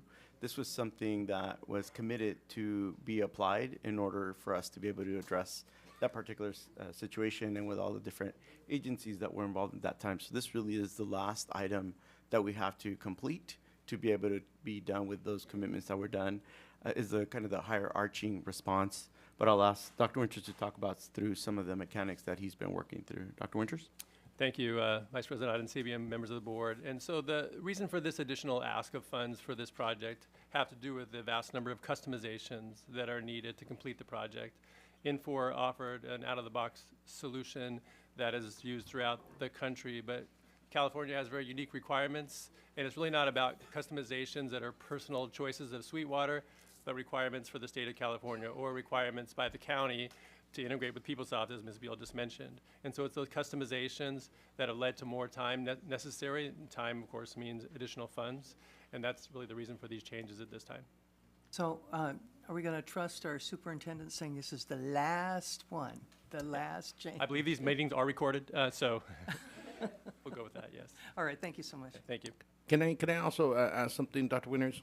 I mean, the upkeep for districts that our size with regards to PeopleSoft would have been exponentially higher from what I understand, right? Because our district is so large. I mean, I see it in my district over at San Diego Community College District. We were actually in the red until we had ESSER funds because the extent that we actually had to prop up and actually continue programming PeopleSoft all the way through. Is that correct or no? I can't speak to the mechanics of how PeopleSoft would have worked if we have chosen that option. I know that at the time when PeopleSoft was rolled out, there were a number of districts in the county that had issues with that rollout. And so Ms. Beal mentioned that everyone but San Diego Unified chose it. I don't know for a fact that that's the case. I believe there were other districts that also didn't chose it besides us, but I'm not going to say that. You can quote me on that because I'm not sure. Yeah. But it was about those issues of integration that were not simple and not working very well at the time that we chose to go this route that we felt was our best. Thank you very much for explaining that, Doc. Item G4? Oh, wait a minute. I'm sorry. We didn't even move on it. I Yes, apologize. please. Go for it. Move to approve. Second. Ringfield? Yes. Arencibia? Yes. Emerald? Yes. Lopez Zepeda? Yes. Solis? Yes. Motion passes 4 yes, 1 absent. We are on G4 now? Yes. We have a staff presentation, and then we'll take public comment. So with that, I'll ask Dr. Winters, who has a presentation on the Educator Effectiveness Grant and its implementation. Dr. Winters? Thank you, Dr. Aguirre. Once again, members of the board. In about 2021, spring of 2022, I'm sorry, this grant was approved by the board, and it runs through 2026. And so we felt this is the time halfway through to provide a report to you on terms of what progress has been made to date with the Educator Effectiveness Grant and kind of where we're going in the next couple of years.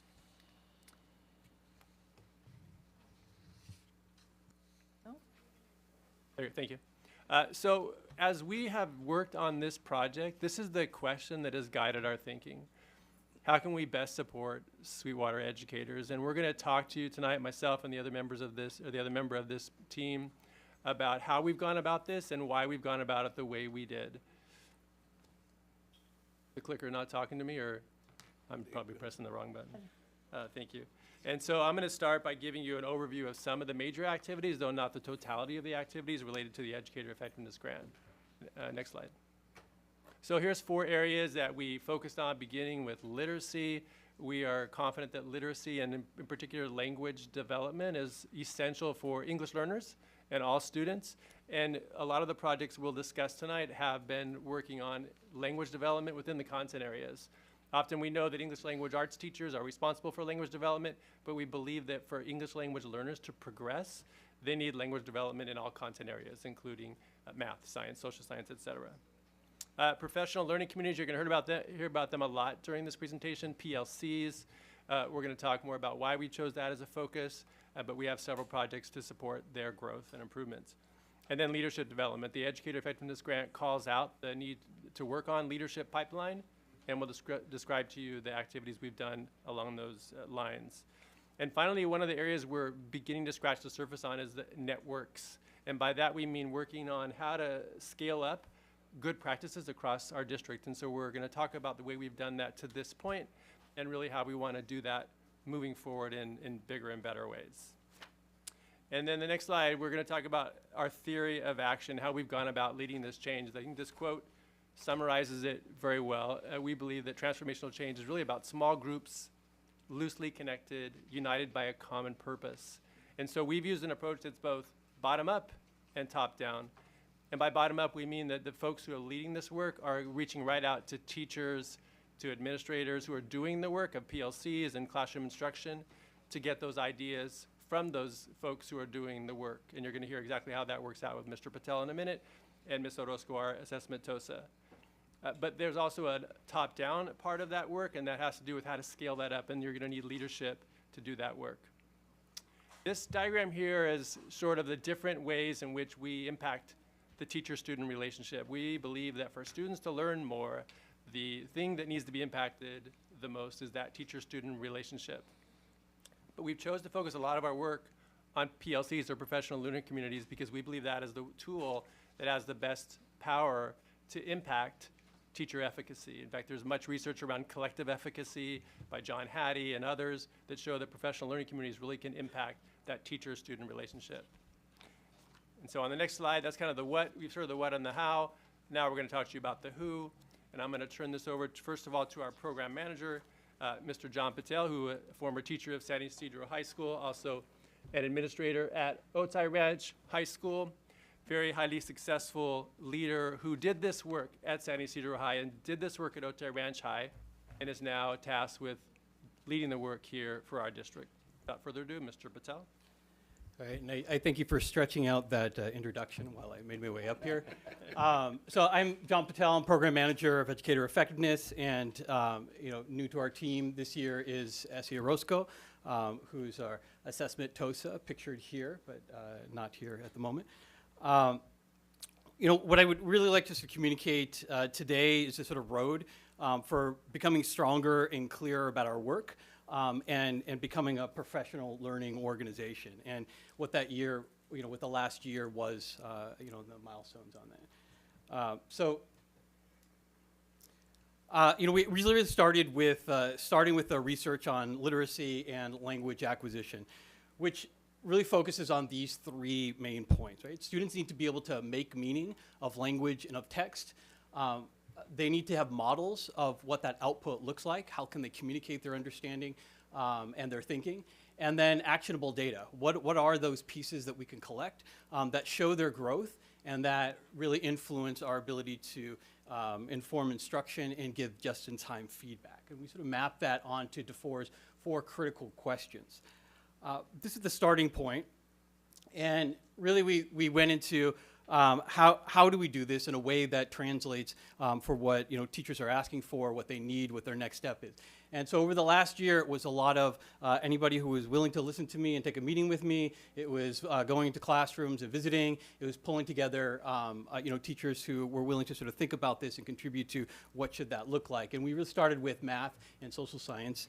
What we really tried to do was enact the philosophy of that we learn the work by doing the work, and by co-creating things and figuring them out in the classroom that we could really affect change over a long term. So social science got together and started down this path of looking at identifying that those literacy outcomes in their instructional guides as a focus, and then what does that look like in a social science classroom. Math also started grappling with this idea about what would literacy look like in a mathematics classroom, and over the course of the year, sort of coming up with this idea of, it's about students constructing, communicating, and critiquing mathematical arguments.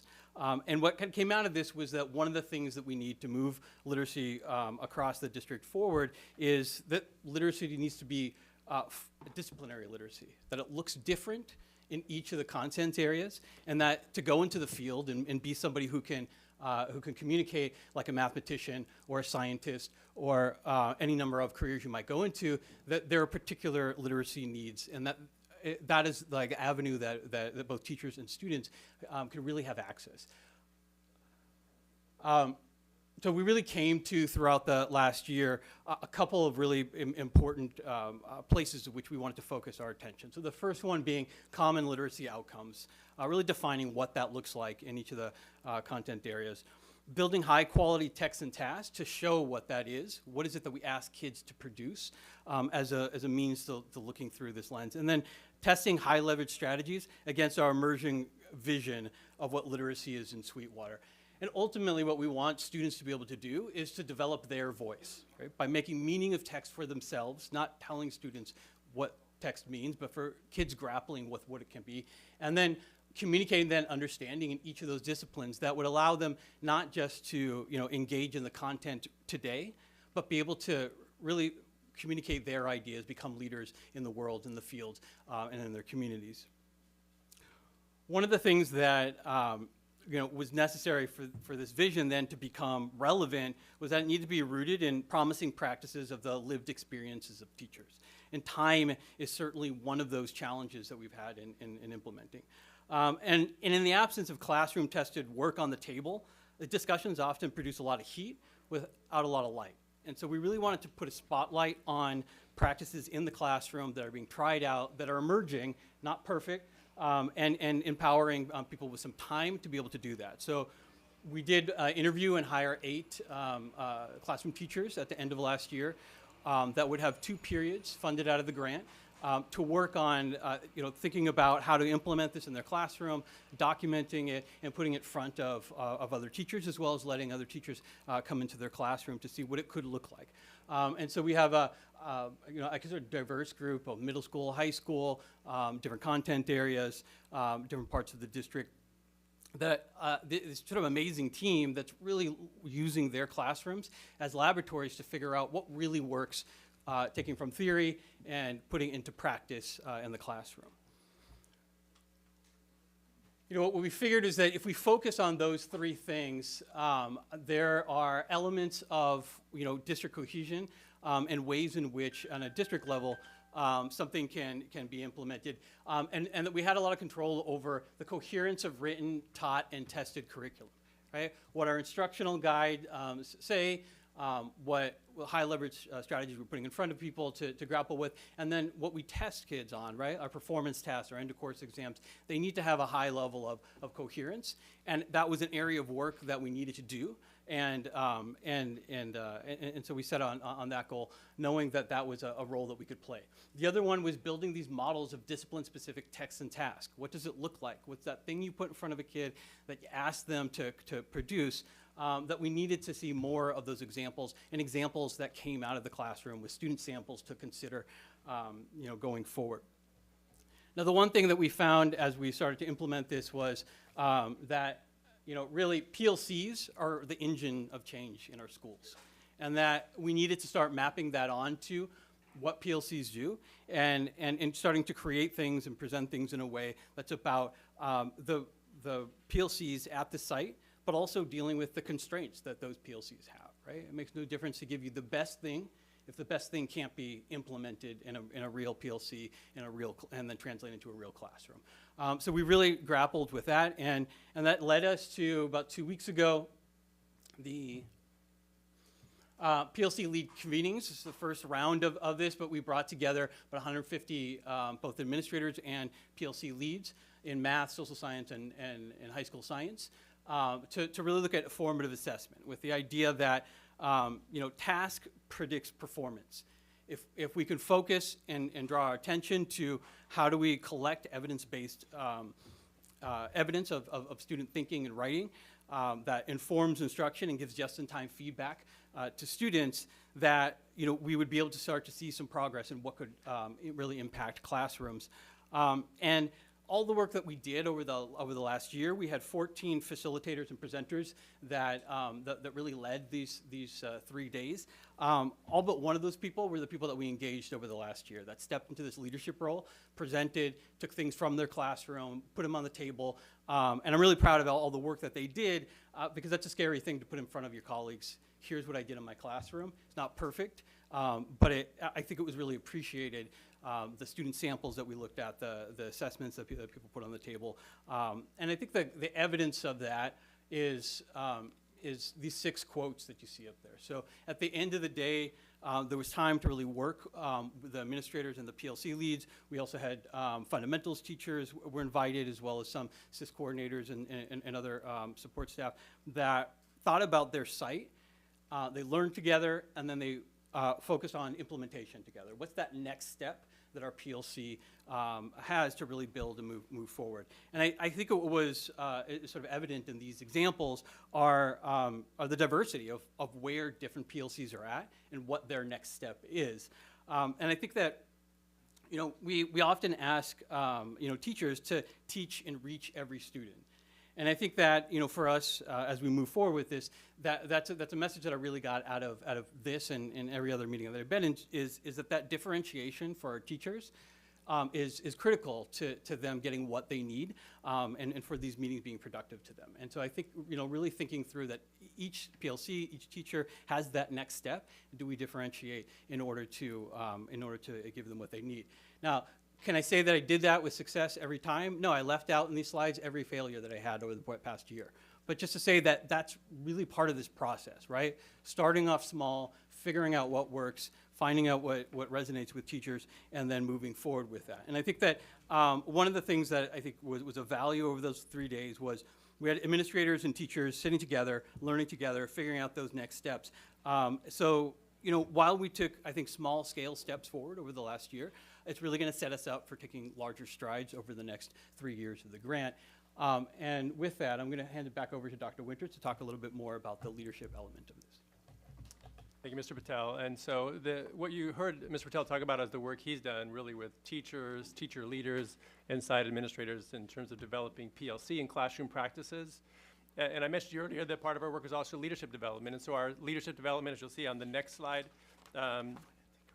thank you, is about that leadership pipeline, building leaders who can lead that work, who can help support PLCs, classroom teachers, to be instructional leaders. We have an Aspiring Administrator program, and it's a 2-year commitment to those who say they want to become administrators. We provide them training and mentoring from current administrators to step into that role. Next, we have a partnership with SDSU. I'm sorry, back to the same slide on pipeline. We have an existing relationship with SDSU to run an admin induction program. The benefit of that is that every new administrator has to go through induction, but we partner with SDSU and have been for a number of years to provide that curriculum to them. So not only do they get the requirements for induction for their admin credential, but they do it in our context with our leaders, and they're mentored by principals from Sweetwater to do that work. Principal coaching, you've heard about that here before. We have a 2-year commitment to our site leaders to provide them coaching. This is the second and last year of that coaching to help them lead that work in classroom instruction on PLCs. And we did 1 year of cabinet and director coherence training. Really coming out of COVID, that was so critical to help us build that coherence around what our message was to one another and working together, and more importantly, our message to sites, how we support leaders to do the work that's so needed. And in the next slide, you'll see about our assessment TOSA. We mentioned earlier Ms. Orozco, who can't be here tonight. Essie Orozco is a phenomenal classroom teacher. I met her at Castle Park High a few years ago when she first started teaching in Sweetwater. She went on to teach at Bonita Vista High, at Sweetwater High. She was a math TOSA. And I won the lottery last spring when she applied for a bunch of TOSA jobs, and I was glad to know she loved assessment more than anyone else. And so she has just started that work this year, and in the next slide you'll see kind of the focus of her work. Similar to what Mr. Patel did, her task is go out and work with teachers. Only go to teachers who invite you into her classrooms. We don't want to force her on people, and she has a dance card that's quite full right now because she's finding out what's working and what's not. How do you use assessment for learning, which we all know research says is an effective way to use assessment. And so she's looking at best practices and helping teachers find out from them what are the barriers to do an assessment with your PLC and in your classroom. And her task is to do that first 2 bullets about really building the assessment for learning expertise in our district, and finally helping us refresh our current end of course exams, which we know need a refresher, and then we need that from the point of the classroom teacher. Where is there a disconnect between what we're doing in our end of course exams and what's happening in their classroom? And it's all on Essie to make that happen. No, we're gonna support her to do that as well as a team, and we know that she can do that.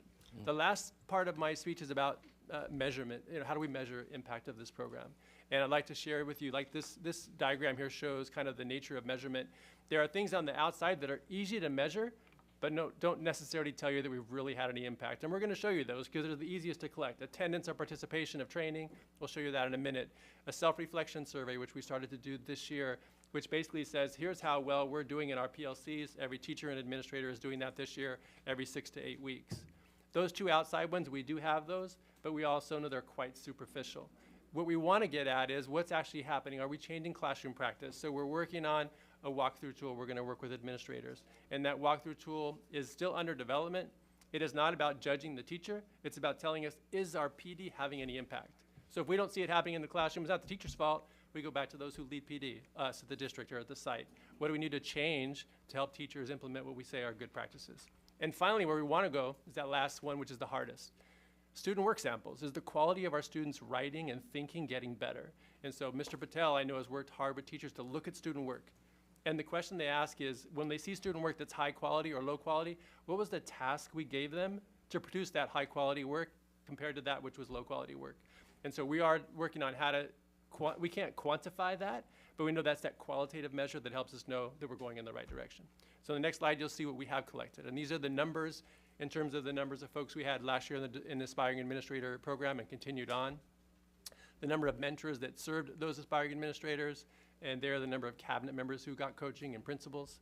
And those last two at the bottom are, the 234 are the number of folks that Mr. Patel said took his invitation. It's exploration. He met with them, he got either with principal or assistant principals or classroom teachers who talked about their practice with him. And that followed up into this year so far. The reason why that number is smaller is it's a much deeper engagement. Those are the number of people who went to the one-day training and are coming back for another full one-day training. And so Ms. Orozco will follow that same model this year as he reaches out to the teachers who want to work on assessment. The next slide shows you that I told you about a survey we gave. That survey was for all teachers and administrators to rate their PLC on these stages. Stage 1 is basically, we don't even know why we meet. It's very disorganized, and, but we've told we have to meet. And then stage 7 is where they really get to that trusting relationship where teachers are working together to share practices, to, like Mr. Patel mentioned how he didn't want to show you his failures. In a good PLC, teachers show their failures. This is what didn't work. If you did better with your students, what can I do to improve my craft? So we know that's a high bar to get to. But we ask teachers to reflect and administrators to reflect. In the next slide, you'll see the baseline survey, and there's the old bell curve. So our teachers are saying we're all over the board. Some are very high performing, some are low performing, but some are kind of right there, the majority right there in the middle. And our goal is, in that survey, we ask one question: what can we do to help you to get better? And that's what our leaders are looking at to help drive this work to make improvements. And so we know we've kind of scratched the surface in a year and a half. And our goal is to keep learning from ourselves and from one another to improve practices across the district. I think the last slide is simply questions, if you have any questions about myself or Mr. Patel at this time. Would you like to take the public comment, sir? I just wanted to say thank you for this really informative.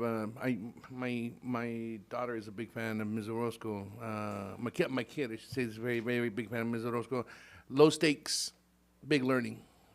And that's the way, I mean, they actually, and I'm thinking about the way that you're approaching is low stakes, big learning on the part of the instruction as well. So good work. I'm very excited about this. Anyone? Would you like to take the public comment? Any?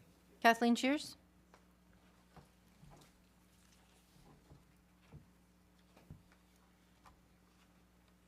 So you know all that just flew right over my head, right? Because I'm not a teacher, never been a teacher. I'd probably be up on charges if I was a teacher.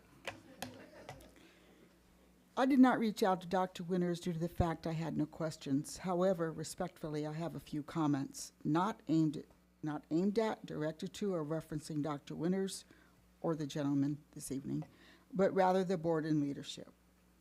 As a community member only, and I am very long in the tooth, I have seen presentations like this over and over and over and over and over and over again. So from this old lady's perspective, let me tell you what you can do to support teachers. Let me count the ways. Number 1, smaller class sizes. Number 2, impactful consequences for negative student behavior. Number 3, providing teachers, counselors, administrators the opportunity to choose their own training opportunities. You know, I'm a type A. With all due respect, Dr. Winters and Mr. Patel, I don't know how I would receive somebody coming in, but that's just me. And, you know, I'm sure other people are much better and much more humble than I am. Number 4, competitive wages and free benefits. Number 5, actions, not words, as it pertains to building and instilling a team approach. Number 6, leadership open to constructive criticism. Leadership pipeline. It is no secret the pool for school administrator picking is slim. We are losing APs to other districts. The much talked about no secret loss of some of our most highly qualified teachers, SPED and Gen Ed, again to other districts. Many exemplary Sweetwater employees choosing not to enter Sweetwater's world of administrators because they refuse to go along to get along. I would expect part of this grant would include anonymous follow-up questionnaires to all. Can you imagine how enlightened we how enlightened we would all be if our teachers and administrators were offered the opportunity to respond anonymously. Thank you very much. Michelle Beal?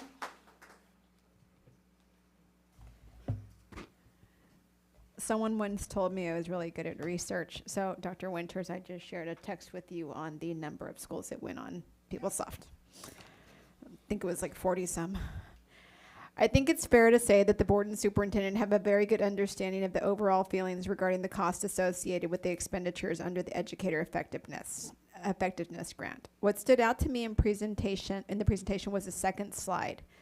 The question, how can we support Sweetwater educators? And that's a great question. But an even better question is, how can we attract and retain Sweetwater educators, counselors, and classified staff? The answer is quite simple. Pay them a fair and equitable wage and provide them with leadership that is knowledgeable in their job and can support their employees. Last month, Ms. Cheers was kind enough to calculate that we've spent roughly $2.6 million primarily training administrators. What this presentation fails to highlight is exactly how much has been spent training teachers, counselors, and classified who provide direct services to students. Dr. Winters stated last month that the millions being spent on WestEd leadership coaching is beneficial for all new site administrators and helps the other site leaders to do the work we have tasked them to do, inclusive of PLC effectiveness. Yet all the site leaders, new or seasoned, would have been trained in part of PLCs when they were teachers, so none of this is really new.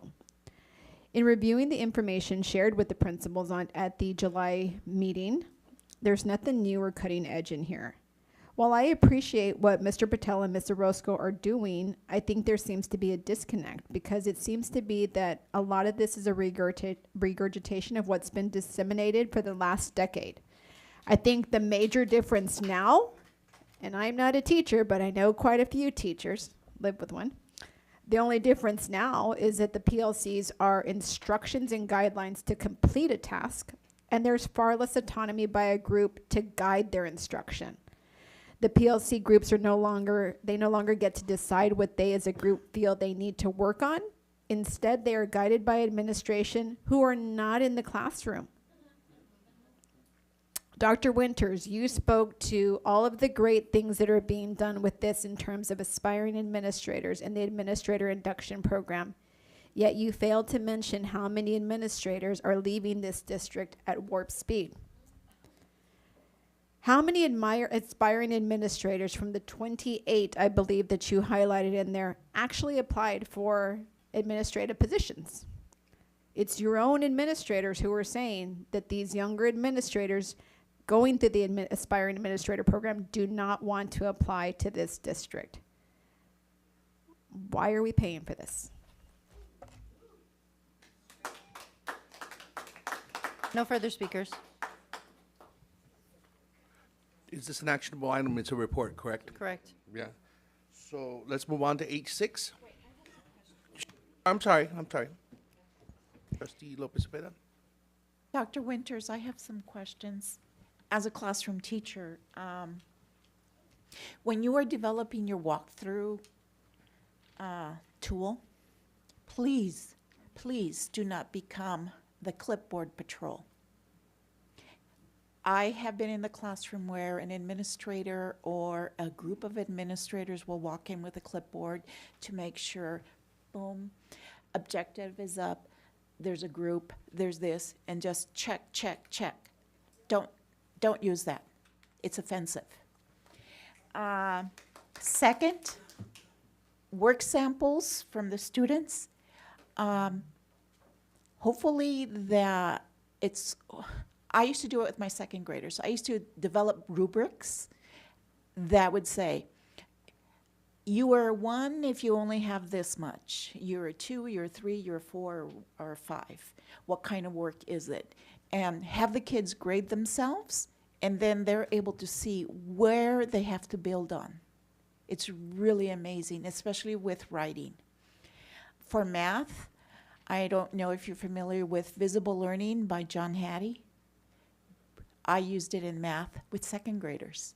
I had a whole process and an outline that they had to work through when solving a problem or an equation. Those are great tools that I've used in the past that I would hope that would be used or brought up as an option. Absolutely, 100% agree. All comments. Thank you. All right.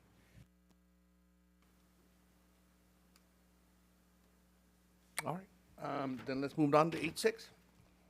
I have one speaker, Michelle Beal. So each year, the parents, staff, and students participate in surveys that focus on perceptions of school climate and connectedness, physical and psychological safety, well-being, engagement, supports, norms, and participation. Where are the results, and more importantly, how are the surveys being utilized to implement changes at each school site? I ask because when I ask people what they know about the results, they say, I don't know, I just know I took the survey. So I don't think that we have a transparent process in that. Given that all the staff take surveys, shouldn't all staff have an idea of what the survey results are and how their voice is being utilized to make changes?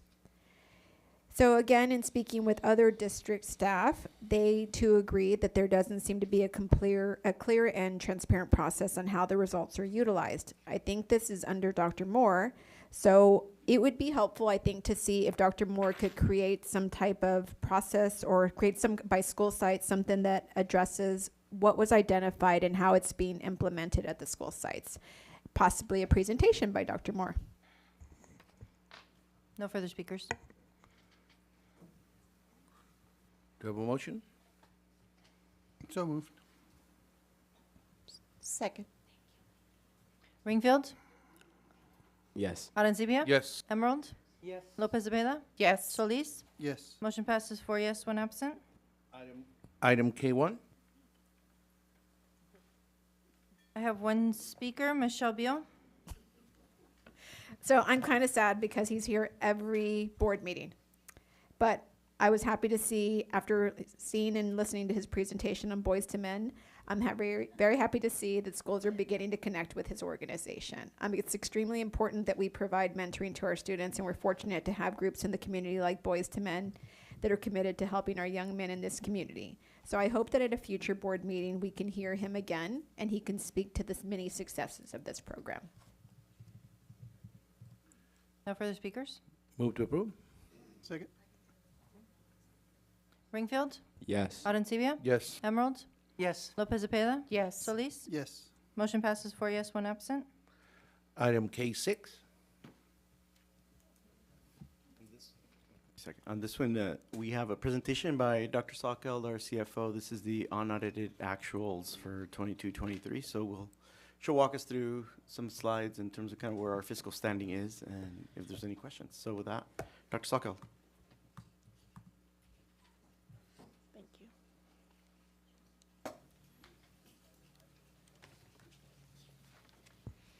So good evening, Vice President Arancibia, Board Trustees, Superintendent Aguirre, Cabinet and Community. So we'll be presenting this evening the unaudited actuals for the 22-23 fiscal year. These are the items we'll be reviewing in terms of what that entails, unaudited actuals, the actual financial numbers, and also highlight a couple of government accounting standards that are factored into the year-end close, and then our remaining funds for the district. And so to highlight here, unlike the budget process when we bring the interims, this looks at the detail for the period of July 1st through June 30th, our actual revenues that have come in, as well as our expenditures incurred. What we look at here too, from an accounting standpoint, we want to recognize any expenditure or revenue that is applicable for that time period. So you hear us talk about accruals. So we go through the process of ensuring all invoices are accounted for, payroll costs are accounted for. We do go through and, in essence, clear out all of those obligations, which are known as encumbrances. So if there's payroll that when we started out the budget year as of July 1st, any of the positions that were obligated, as well as any contracts and things like that. So when we get to June 30th, those encumbrances are cleared and we look at the actual activity. We do get some guidance from the County Office of Education. As noted here, they provided that on August 22nd. Also, we look at School Services of California for any considerations to include in the closing process.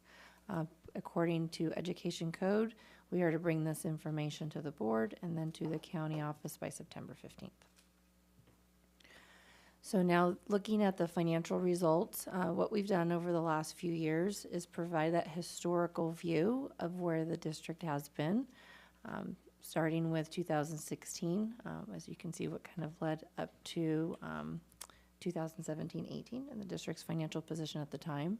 So we had some deficit spend and then resulted in also a negative fund balance of a little over $3.5 million in 17-18. As noted here, over the last few years, as a result of some one-time savings, various also one-time funds received from the federal government through the pandemic, a lot of that has converged together, and you can see here the positive fund balances reflected. Also, the budgeting practices that we've been putting in place to ensure position control, as an example, that was a significant gap in 2017-18. And so a lot of those things being put in place and being monitored. As Dr. Aguirre mentioned earlier in the opening of the meeting, we did receive 2 recent credit rating upgrades from Standard & Poor's and Moody's, and a lot of that is attributed to these financial numbers here.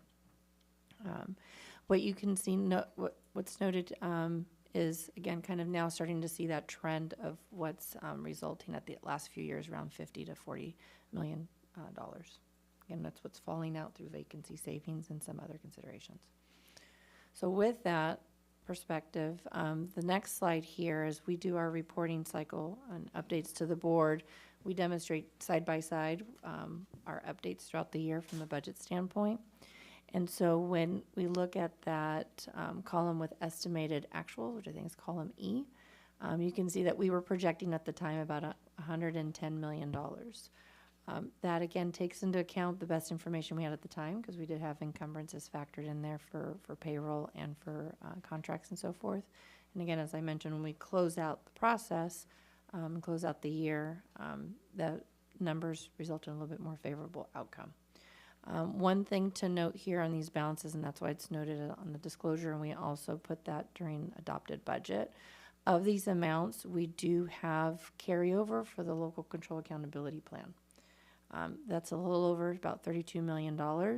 That is committed for that purpose. When we built the budget for 23-24, those dollars are to be spent in this particular year. So I just want to note that because it is included in the fund balance, but it is earmarked for the purposes of the LCAP. And so this next slide just highlights some of the key differences. As you can see, the revenues are pretty much spot on given where we're at. Various, just a little over $2 million difference. Where you can see the different lines are across the board with either salaries or some other supplies and contracted services. Again, about 30-some million of it is related to LCAP. And then to emphasize, when we go through that year-end close process, we looked at several expiring federal funds, such as ESSER 2. So we maximized that funding source, and we looked at where we could transfer some of those funds to exhaust that resource that was expiring. Okay. And then with that, then we kind of note the reserves. So through this process too, we need to disclose, from a committed, non-spendable, and assigned. So as you can see, the committed amount does reflect the LCAP. We will be bringing a resolution to the board next month that basically uncommits the LCAP funds, so that way we can utilize that. And then the assigned includes the board's resolution that was approved in June of the 3% set aside. There's also capital improvement projects that have been earmarked for $5 million, and then the economic uncertainties amount, which is required at 2%. Then that balance of that amount of the reserve is then included in the declining enrollment, which is also committed by the board. This ensures that we stay within the 10% reserve caps that are in place. Okay. And then with that, this is just our restricted funding sources with all the different grants and federal funding sources. The next few slides just highlight, as part of the year-end close, we have to comply with government accounting standards. It's also it ties with a lot of our audit work. We do things according to our investment pool. We have to post some cash balances and look at what's in the pool there, and so we made some adjustments. GASB 68, we also have to reflect the pension liabilities, so that's included in the financials as well. We also have to reflect GASB 84, which relate to our ASBs. So these are all part of year-end work that we need to comply because our auditors will be looking at this. As if there isn't enough accounting standards, there's also GASB 87, which is around our leases. And then also a new standard that went into effect in 22-23 is around, it's GASB 96, and it's subscriptions. It's known as subscriptions, but it's related to most of them. All of our IT particular maintenance agreements, and if they're multi-year, that we have to account for that. So all of that's included in there. We've been keeping our auditors apprised of these. And then these are all the other funds from our adult, or it's again Fund 8, which is our ASB, our adult education, cafeteria, and so forth. So all these are reflected here. And this information is included in your packet, the standardized account code structure report that we have to remit to this county office. And so with that, if there are any questions, our next steps are submitting this to the county office, and then our external audit work will continue. We've already started to do some of that work in May and then over the summer, and the auditors have already sent a list of items that they need over the course of the next few weeks because they'll be on site the first week of October. And we will bring a final audit report to you in December. That's it. I have one speaker for this item. Yes. Michelle Beal.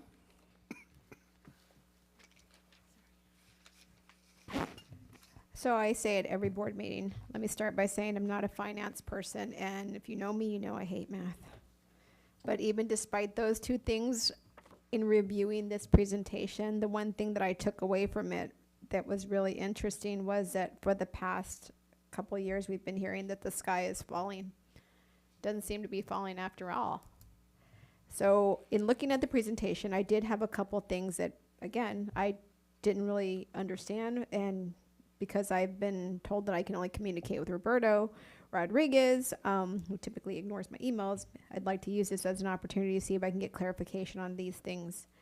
I noticed that the expenditures for supplies dropped significantly, and I'm just wondering why there was such a big decline in that.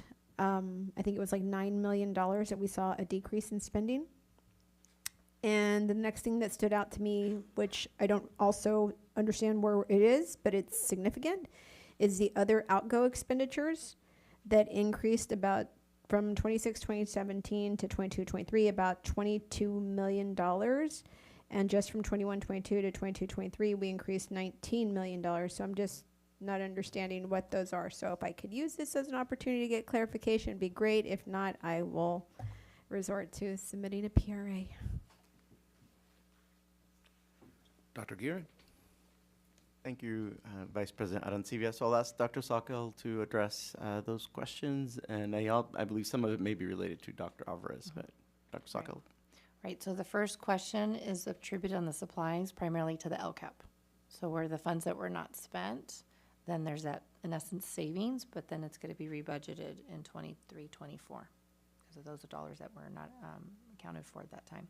And then the other outgo, that significant increase is because the payoff of the L Street debt for about $26 million is factored in there in this current year.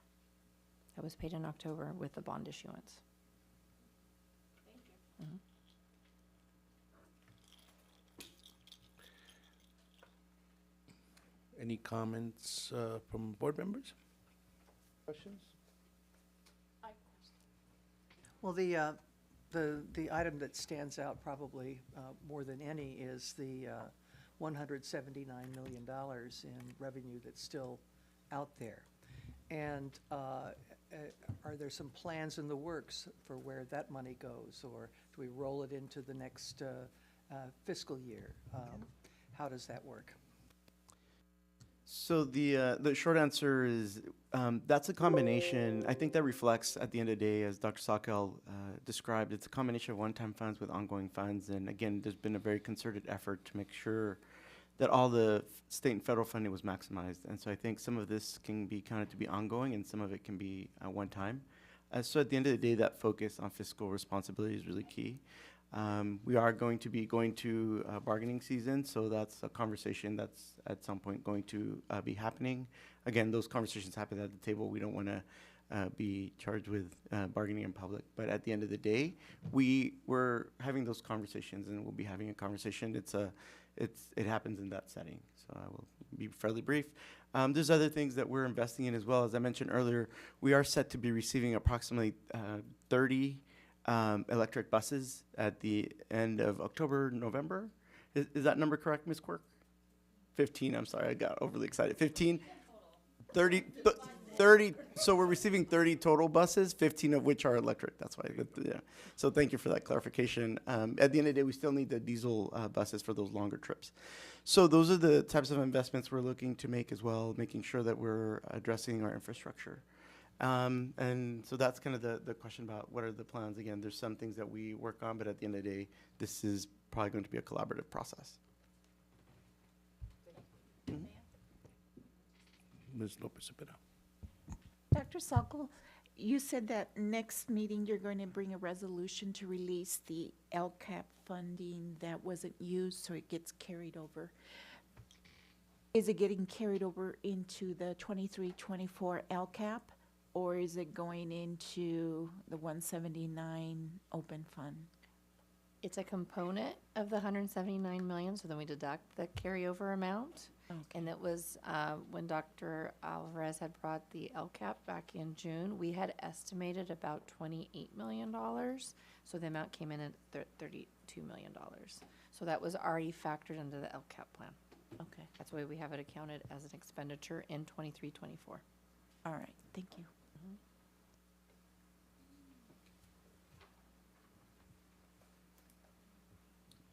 If I may, I just want to acknowledge the work that has gone on with our finance team, as well as I know that a lot of work happens over at state and federal, just across the board, to be able to. We had a budgetary hole to fill. I think at this point we can definitively say it's been filled.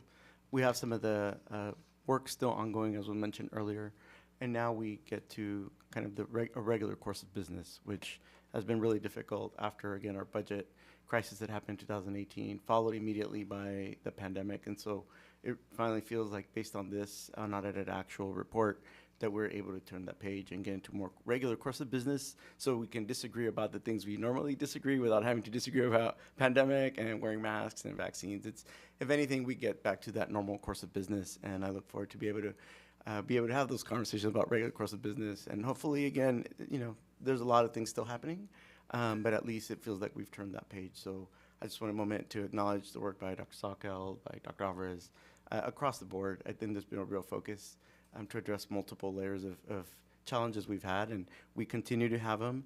By no means are they necessarily unique to our district. If you look at articles and reports coming out from states as varied as Iowa and Texas and other places, North Carolina, there's challenges in staffing across the board. That is definitely a challenge that we are seeing, but we're intending to address it. And again, our goal is not to put our head in the sand. Our goal is to address these challenges in a way that's fiscally responsible, but it addresses the need. So there's a role there to be reasonably responsive, and that's our goal, to make sure we're supporting our community and supporting our staff and our teams. Is this an action item? Do we want to make a motion to accept this report? If so, I'd like to offer that approve. motion. Approve the report. Thank you. Thanks. I will second. Ringfield? Yes. Arencibia? Yes. Emerald? Yes. Lopez Zepeda? Yes. Solis? Yes. Motion passes 4 yes, 1 absent. Let's move on to K6. L1? Oh, sorry, L1, my apologies. That's okay. I have 2 speakers. Kathleen Cheers? No, we're not twins. Couple years between us. She's my older sister. I would like to recognize tonight's proposed vote as it pertains to the hiring of 22 temporary teachers to a permanent position, educators who had previously been laid off. Undoubtedly, this action will do much to further enhance the feeling of security which was previously lost by them and their families. While based on our recent and tonight's financials, it is clear this action was way past due. It is important to recognize and commend this positive action. Let us never forget it is those employees on the front lines like teachers, counselors, administrators, psychologists, support staff who are entrusted with this community's most cherished souls, our youth, the future leaders of this country, like our student representative. Sweetwater simply must do their due diligence and permanently hire temporary teachers and other much-needed campus staff post-haste. I struggle with the fact that while our district office staff is growing, our campuses staffed with temporary teachers are struggling with low morale. I look forward to seeing more temporary teachers being offered permanent positions. It's pretty clear that if you all pay back 2008 when I started, I was young. I was 50 back then. My God, you know, it was a hot commodity. Not really. My husband would hate if I said that. But Sweetwater was the #1 paying district, the #1 district everyone wanted to work for. I have a 46-year-old daughter, I think she's 46, who's been working for this district for over 20 years. I have a son-in-law, not really, they're divorced. He couldn't stand her any longer. Don't tell her I said that. But I love him. He's the best guy in the world. He's been with this district for like 25 years. I had a daughter who just left recently, and I have a grandson who's looking to become a teacher here. But you're not going to get good qualified teachers, and I personally think my daughter Missy is one of the best teachers in this district because there's nothing I can talk to, and she's special ed. You've got great teachers here. You've got great people on these two sides of the room. You're paying them. No disrespect, Ms. Alvarez and all the rest of you, but you need to pay these people right back here in back of me because, you know, they're the ones on the front lines. Yeah. Thank you very much. Michelle Beal. I can attest to that. She says it all the time. Her husband, that Travis was. I'm just going to leave it alone. While I'm happy to see that SEA has 22 teachers being recalled tonight, I'm extremely irritated that SCGA has still not been able to balance last year's temporaries, as SCGA is still waiting on information that was requested months ago. I understand that our unit has smaller numbers, but know that those 3 counselors that are still on the RIF list waiting to be recalled are our priority. As I've been told that I can only communicate with Roberto Rodriguez for information from departments, please know that my request for information from Human Resources to continue to be ignored. Now, I don't know where that fall through is, but I know that I haven't gotten it. I don't expect my information the next day, maybe, but I do think several months is long overdue. I'm going to use this opportunity to again remind the district of the approximately 23 counselors who have not been paid for their additional work that they've been completing. It's of course the expectation of SCGA that our members will be timely paid for work completed. I also want to make sure that I address that when I speak on matters related to human resources or other departments, I believe it's important to remind district leadership that comments made at a board meeting should not be internalized, nor should our members or representatives be subjected to having blame displaced on them. Management is held to a much higher standard, and as such, it's inappropriate for them to allow their frustrations from board meetings to carry over into meetings with association representatives and their members. Thank you. No further speakers.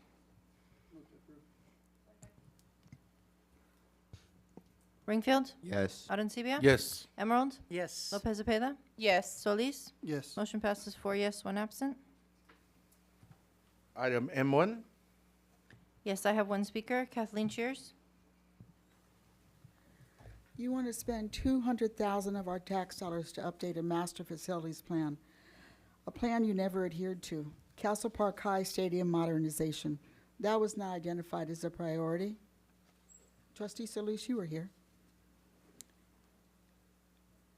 in the initial master facilities plan. Mar Vista Aquatic Center, not identified as a top priority in the initial master facilities plan. Southwest High Stadium, the same. Bonita Vista High, a crumbling campus with smelly carpet, rat-infested walls, and restrooms that have deteriorated beyond repair. Now we see Chula Vista High Stadium added as a priority. Do not interpret or spin my comments as anti-athletics. Mr. Estrada can attest to that. Go back, listen to the then promises of the district. The master facilities plan would be adhered to based on the needs assessment you provided to the community paid for. Each campus was laid out in a drawing. Each building color-coded on needs. Those colors correlated to the importance of the need. We were sold a bill of goods. I have every one of those maps, each color-coded and identifying the priorities based on on-site inspections. You have broken your word, which to those who value integrity is a bond. Now the plan to sell yet another bond, Prop BB, state matching funds, $334.6 million, sold to us, correcting the needs of our students and the needs of teachers to be provided clean, remodeled classrooms free of asbestos, replace ceiling and floor tiles, clean working bathrooms, demolish old buildings, replace with new updated science labs. Prop O, $644 million. We were promised the same thing with that. And then Prop DD, $403 million, broken promises. Instead of focusing on the quality of educational needs of our Sweetwater students, like Student Representative Ringfield, the previous board and now this board is prioritizing stadiums. And we all know Sweetwater is revered as the mecca of future NFL players, right? How many Olaves have made it? Parents pay educational taxes for just that, educational excellence. But why would football stadiums and aquatic center on athletic endeavors be moved to the top of the list? It's elementary, Watson. No way, no how would the community vote in a new bond for football stadiums when families are faced with ever-increasing cost challenges to pay rent, put food on the table. Currently, our populace is ignorant as to the facts. They, like many, have chosen to trust you. Well, that bubble's about to break. Information is power. Currently, while they do not realize it, they are starving for factual, documented information, and that hunger is about to be fed. Thank you. No further speakers. Motion approved. Second. Ringfield? Yes. Arencibia? Yes. Emerald? Yes. Lopez Zepeda? Yes. Solis? Yes. Motion passes 4 yes, 1 absent. M2. I have 1 speaker, Kathleen Shears. Please turn to the second attachment consultant agreement, page 4 of 9. Close to 50% increase in cost within the time frame of 3 months, from $54,640 to $101,780, page 5 of 9. Castle Park High Stadium, close to 400% increase in a 16-month period. Why wasn't the topographic surveying utility mark out potholing service work around considered initially? A means to obtain the contract? Oh my God, here we go again, visions of old. Bait and switch the taxpayers of the South Bay. Initial cost was $52,500. Now we're up to $241,420. Page 6 of 9, Chula Vista High Stadium. Over a 200% increase in the bid for the same items identified in the Castle Park High School project. Initial cost $56,400. We're now up to $177,990. Page 7 of 9, Master Facilities Plan, close to a 1,000% increase. Original fee $15,000. Now we're up to $182,500 to update Master Facilities Plan. Are we sure these contractors know what they're doing? Page 8 of 9, Mar Vista High Stadium, a 300% increase to the initial bid of 16 months ago. The same issues cause for this massive increase. Page 9 of 9, Southwest Stadium, over a 200% increase. Initial cost $54,800 up to $204,620. Do the math. This one item reflects submitted increases of over $641,890. That is over a $500,000 price increase. In what reality is this acceptable? What about our PLA? It was your commitment that PLA would do away with such increases. You've heard of PTSD? Well, this item caused me PTSD. After working on this agenda from Thursday night to 1 o'clock this morning, I stumbled across some data that I forgot I had. That data seemed to imply that this work had been done under the Master Facilities Plan of 2017. Now, I apologize. I was just too tired to continue. I will be researching and I will be back. Thank you very much. No further speakers. May I ask Ms. Quirk, could you speak to the inflated costs of some of these projects? Is this about original estimated costs versus time having passed and so forth?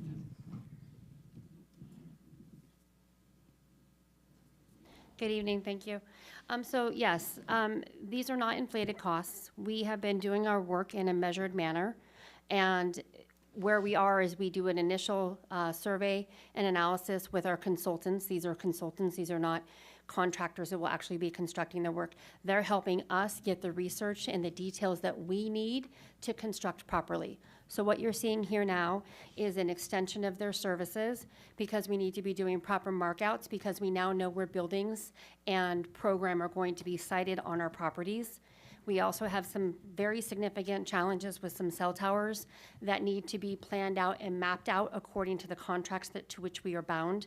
And there's a lot of logistics that need to go into that. So this is a detailed coordination happening. Most of these are with our civil engineers, and they are helping us build the specifications and the plans to which we will be putting out to bid as a part of our bid packages in their totality. This information feeds to the architects, and then that's how we finish our work.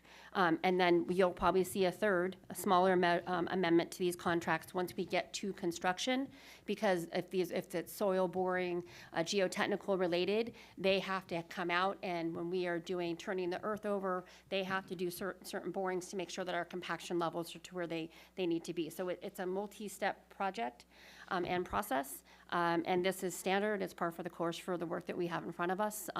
This work is not only for the stadium projects, but you'll see this work coming forward as well for the 4 new building and site improvement projects that we have happening at Bonita, Granger, Castle Park High School, and Mar Vista Academy. Gotcha on that. But for example, the Bonita Vista contract, 47,000 and change, and to 101,000 and change. What does that mean? It means that we've identified more work that we need to validate in order to ensure that we are designing so that we can construct properly. Okay. It Right. mitigates our risk, I realize, but these are all cost forecasts that are built into our budget forecast that we develop, that we bring forward to you when we request for the project identification and the associated funding. All of these forecasts are included within that budget forecasting. Okay, thank you very much. With that, I would move this item. Second. Ringfield? Yes. Arencibia? Yes. Emerald? Yes. Lopez Zepeda? Yes. Solis? Yes. Motion passes 4 yes, 1 absent. Item N1. Yes, I have 2 speakers. Ms. Shelbio?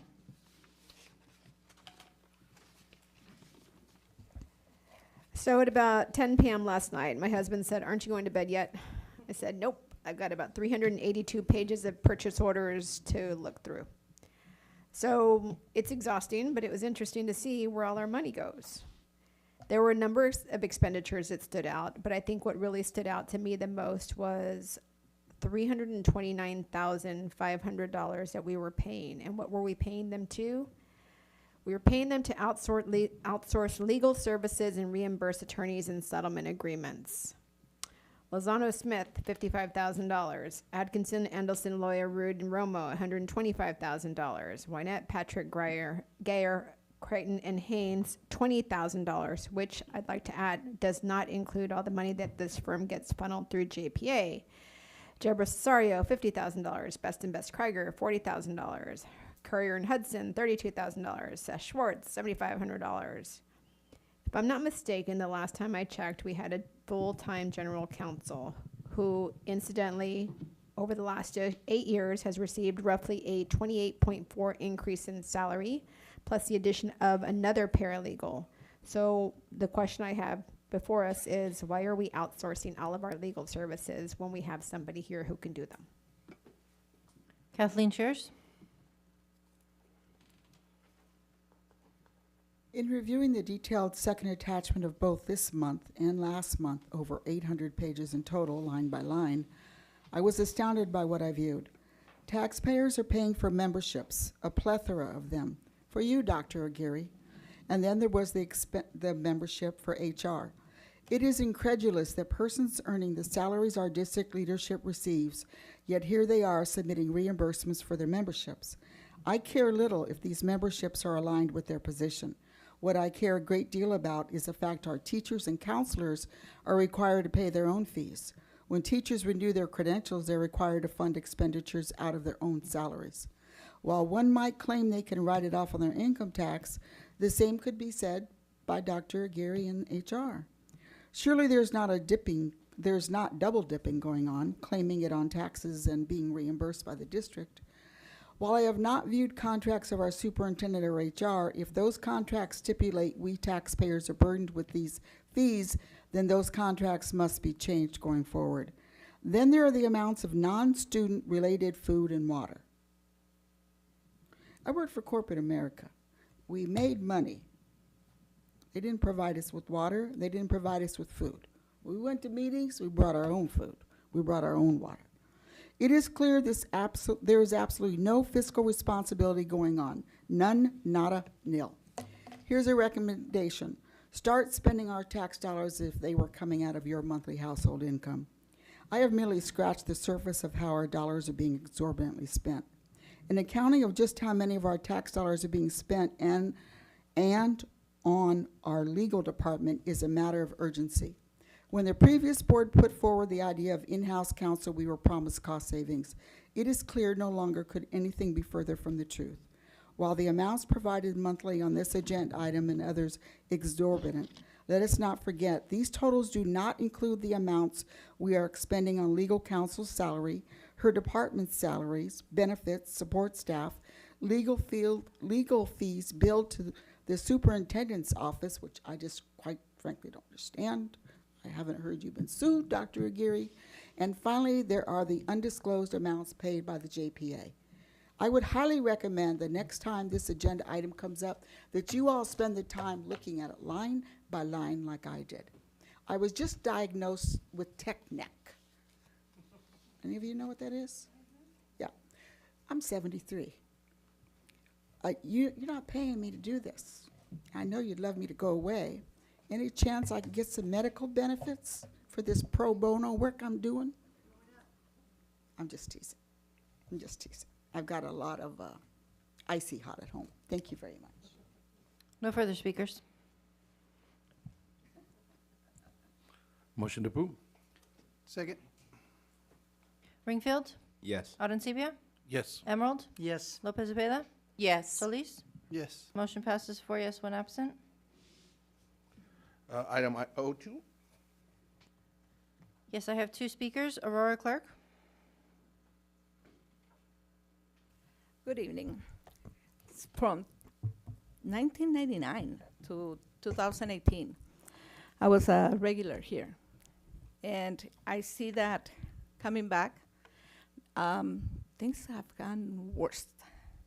The accountability from the board, and I'm not saying one specific person, but collectively, has somehow missed the point and forgotten why you guys were voted in by us voters, taxpayers. Our money's pulled together so you guys can get a stipend, so that you can overlook and guarantee quality in education for each and every one of our students.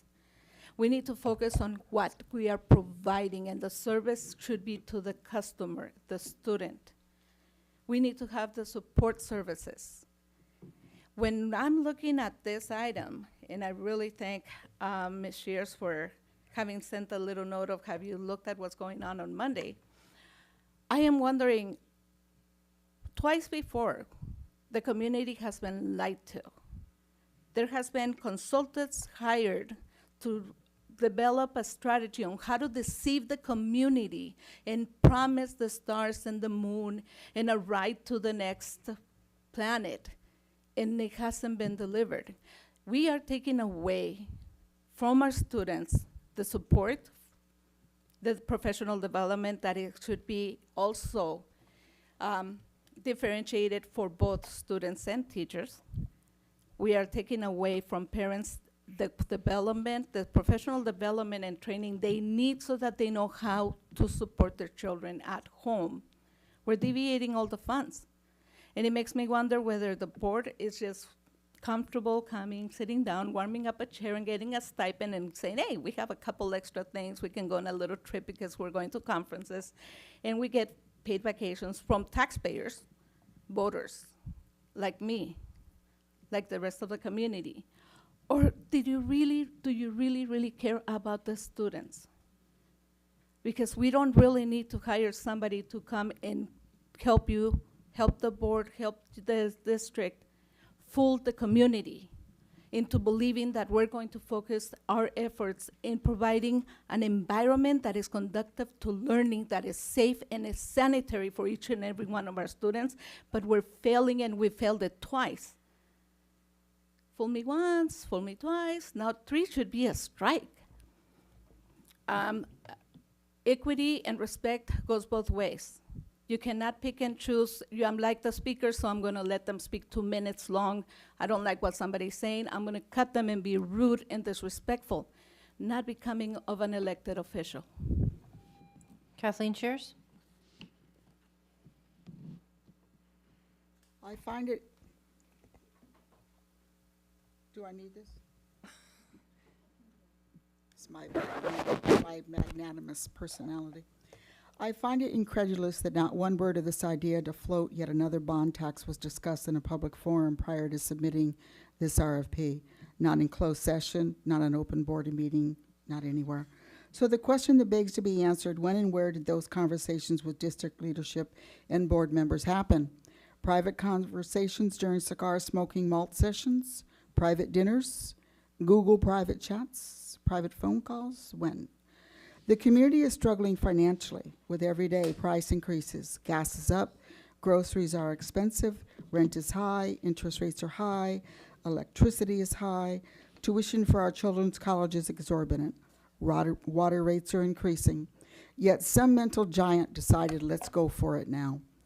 This just shows to show how incredulously out of touch you all are.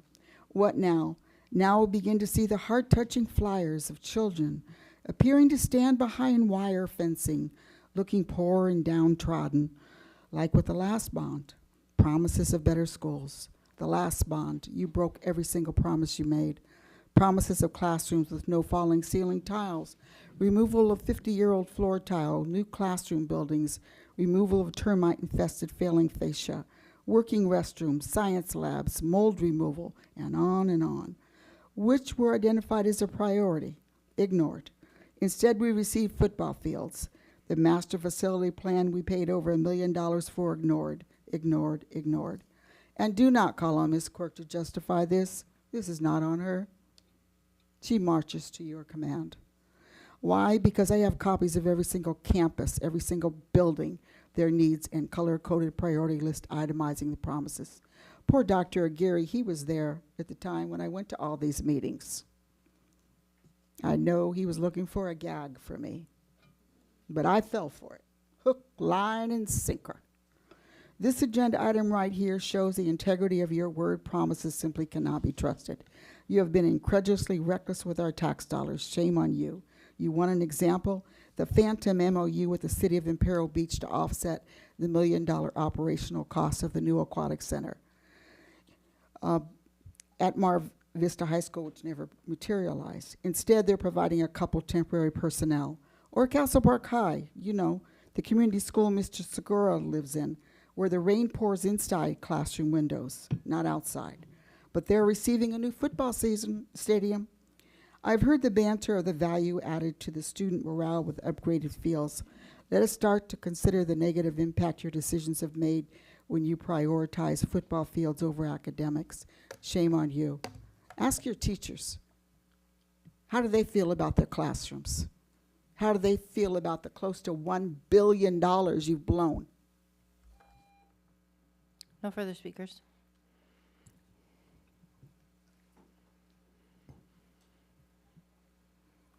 Questions? Move to approve. Second. Ringfield? Yes. Arencibia? Yes. Emerald? Yes. Lopez Zepeda? Yes. Solis? Yes. Motion passes 4 yes, 1 absent.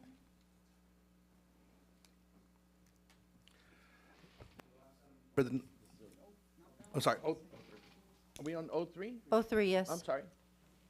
I have 1 speaker, Kathleen Cheers.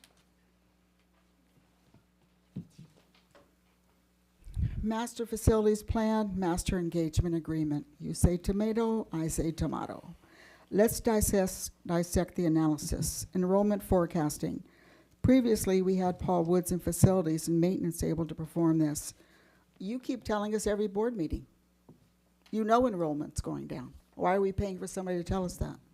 Facilities planning. Since the previous master facility plan has not been followed or updated since 2017, we're in need of an update.